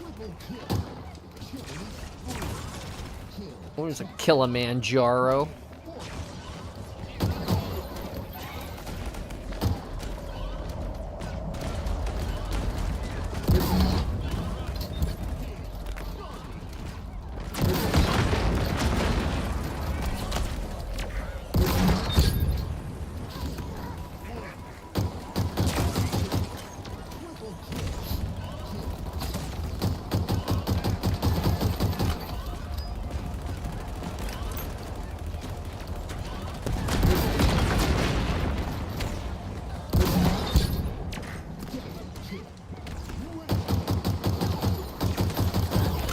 Oh, I'm down. No, no. I had the two best guns I wanted. No, it's okay. I don't want the sword. I want the sidekick.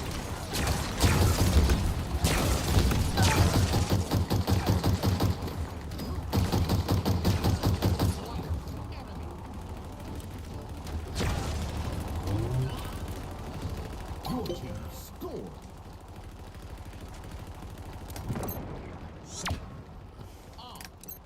Weapon drop.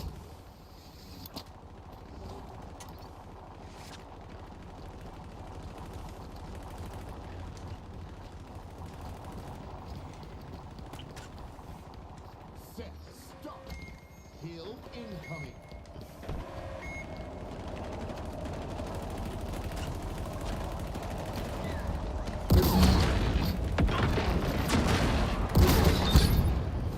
Yeah.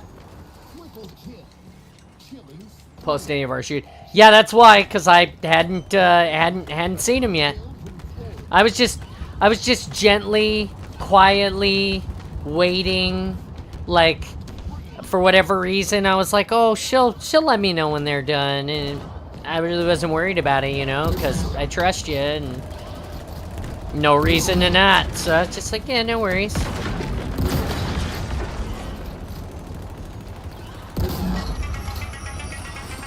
I'm not answering that. You guys can call me when my stream is over.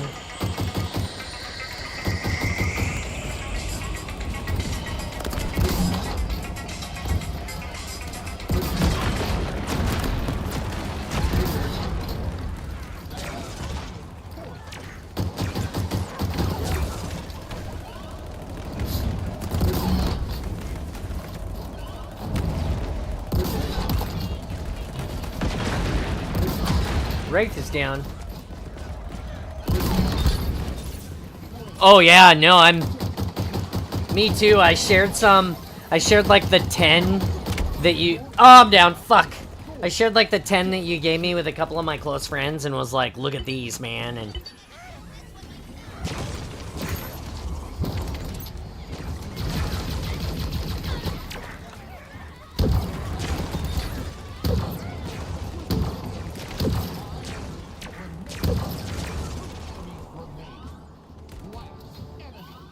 Your team scored.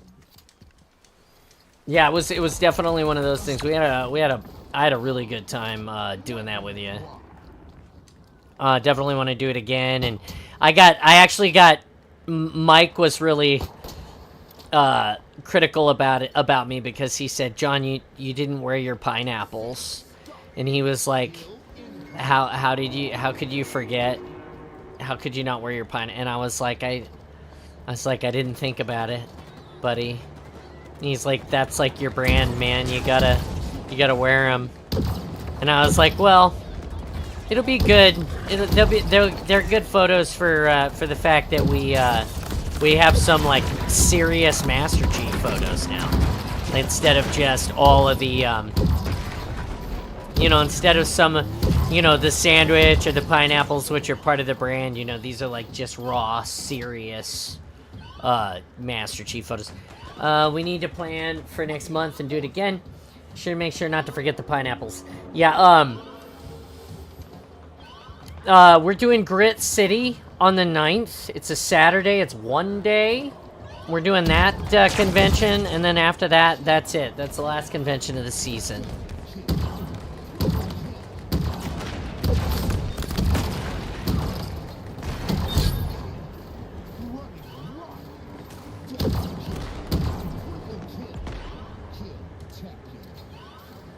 Yeah, it was.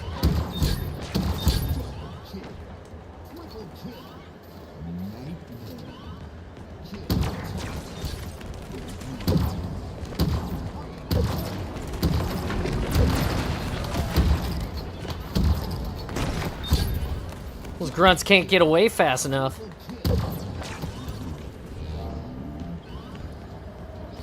Cross-check my calendar. Yeah, I just bought tickets for Elena and I to go to that. The tickets are like $11 a piece. It's a really small Comic-Con. It's, like I said, it's a one day. So, I feel like, you guys, you can see the whole thing in a very short time, if I'm honest. But, it doesn't, I don't think it matters. It's a really cheap, local convention that, I think it's amazing, and it's definitely worth checking out, for sure.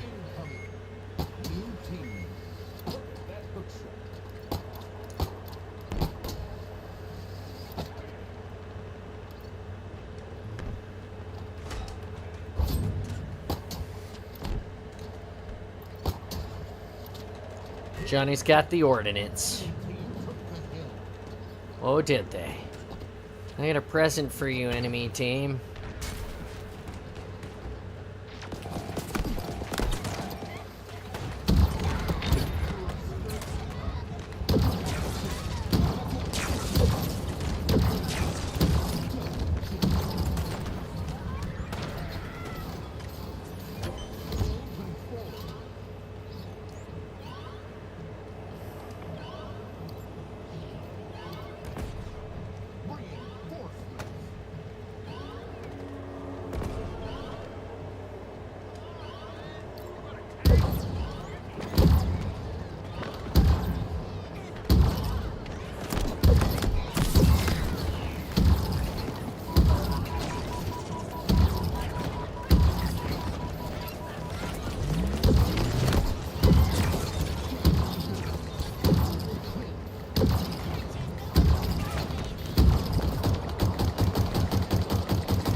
too easy.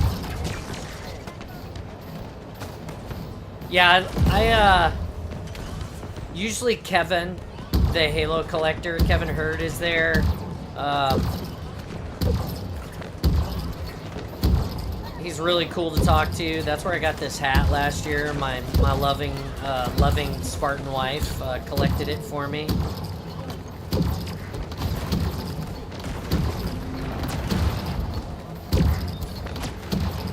Give me the tasty dropship. Damn it.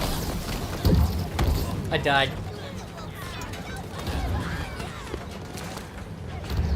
The cinder shot was not as good as the skewer.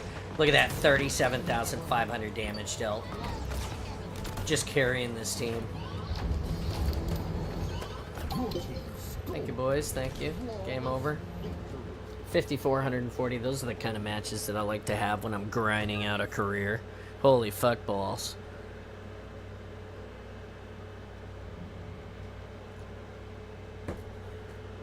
Alright, guys. Check it out. It's 2:05. You know what that means? That means the awesome is coming to an end. Here's the plan. Tomorrow we're going to be back. We'll be back at 10 a.m. like usual. It's going to be a great day. We're going to hop on. We're going to play some games together. We're going to talk about life. We're going to craft. We're going to do something. I'm not exactly sure what yet. But we'll have something in store. If there's something you guys individually want to see, something you want to experience on your own, we will. We're more than happy to try to accommodate you in some way. So let me know if you guys want to see something a little different. You know, usually we just play the Halo and hang out and have fun. Tomorrow we'll try to get some chatters in here. Maybe Installation 00 will stop by and be part of the awesome for the day. You know, just all around good stuff. The rest of the day, unfortunately. All right, hit me up if you have any trouble with those. So I will check them out. I will let you know.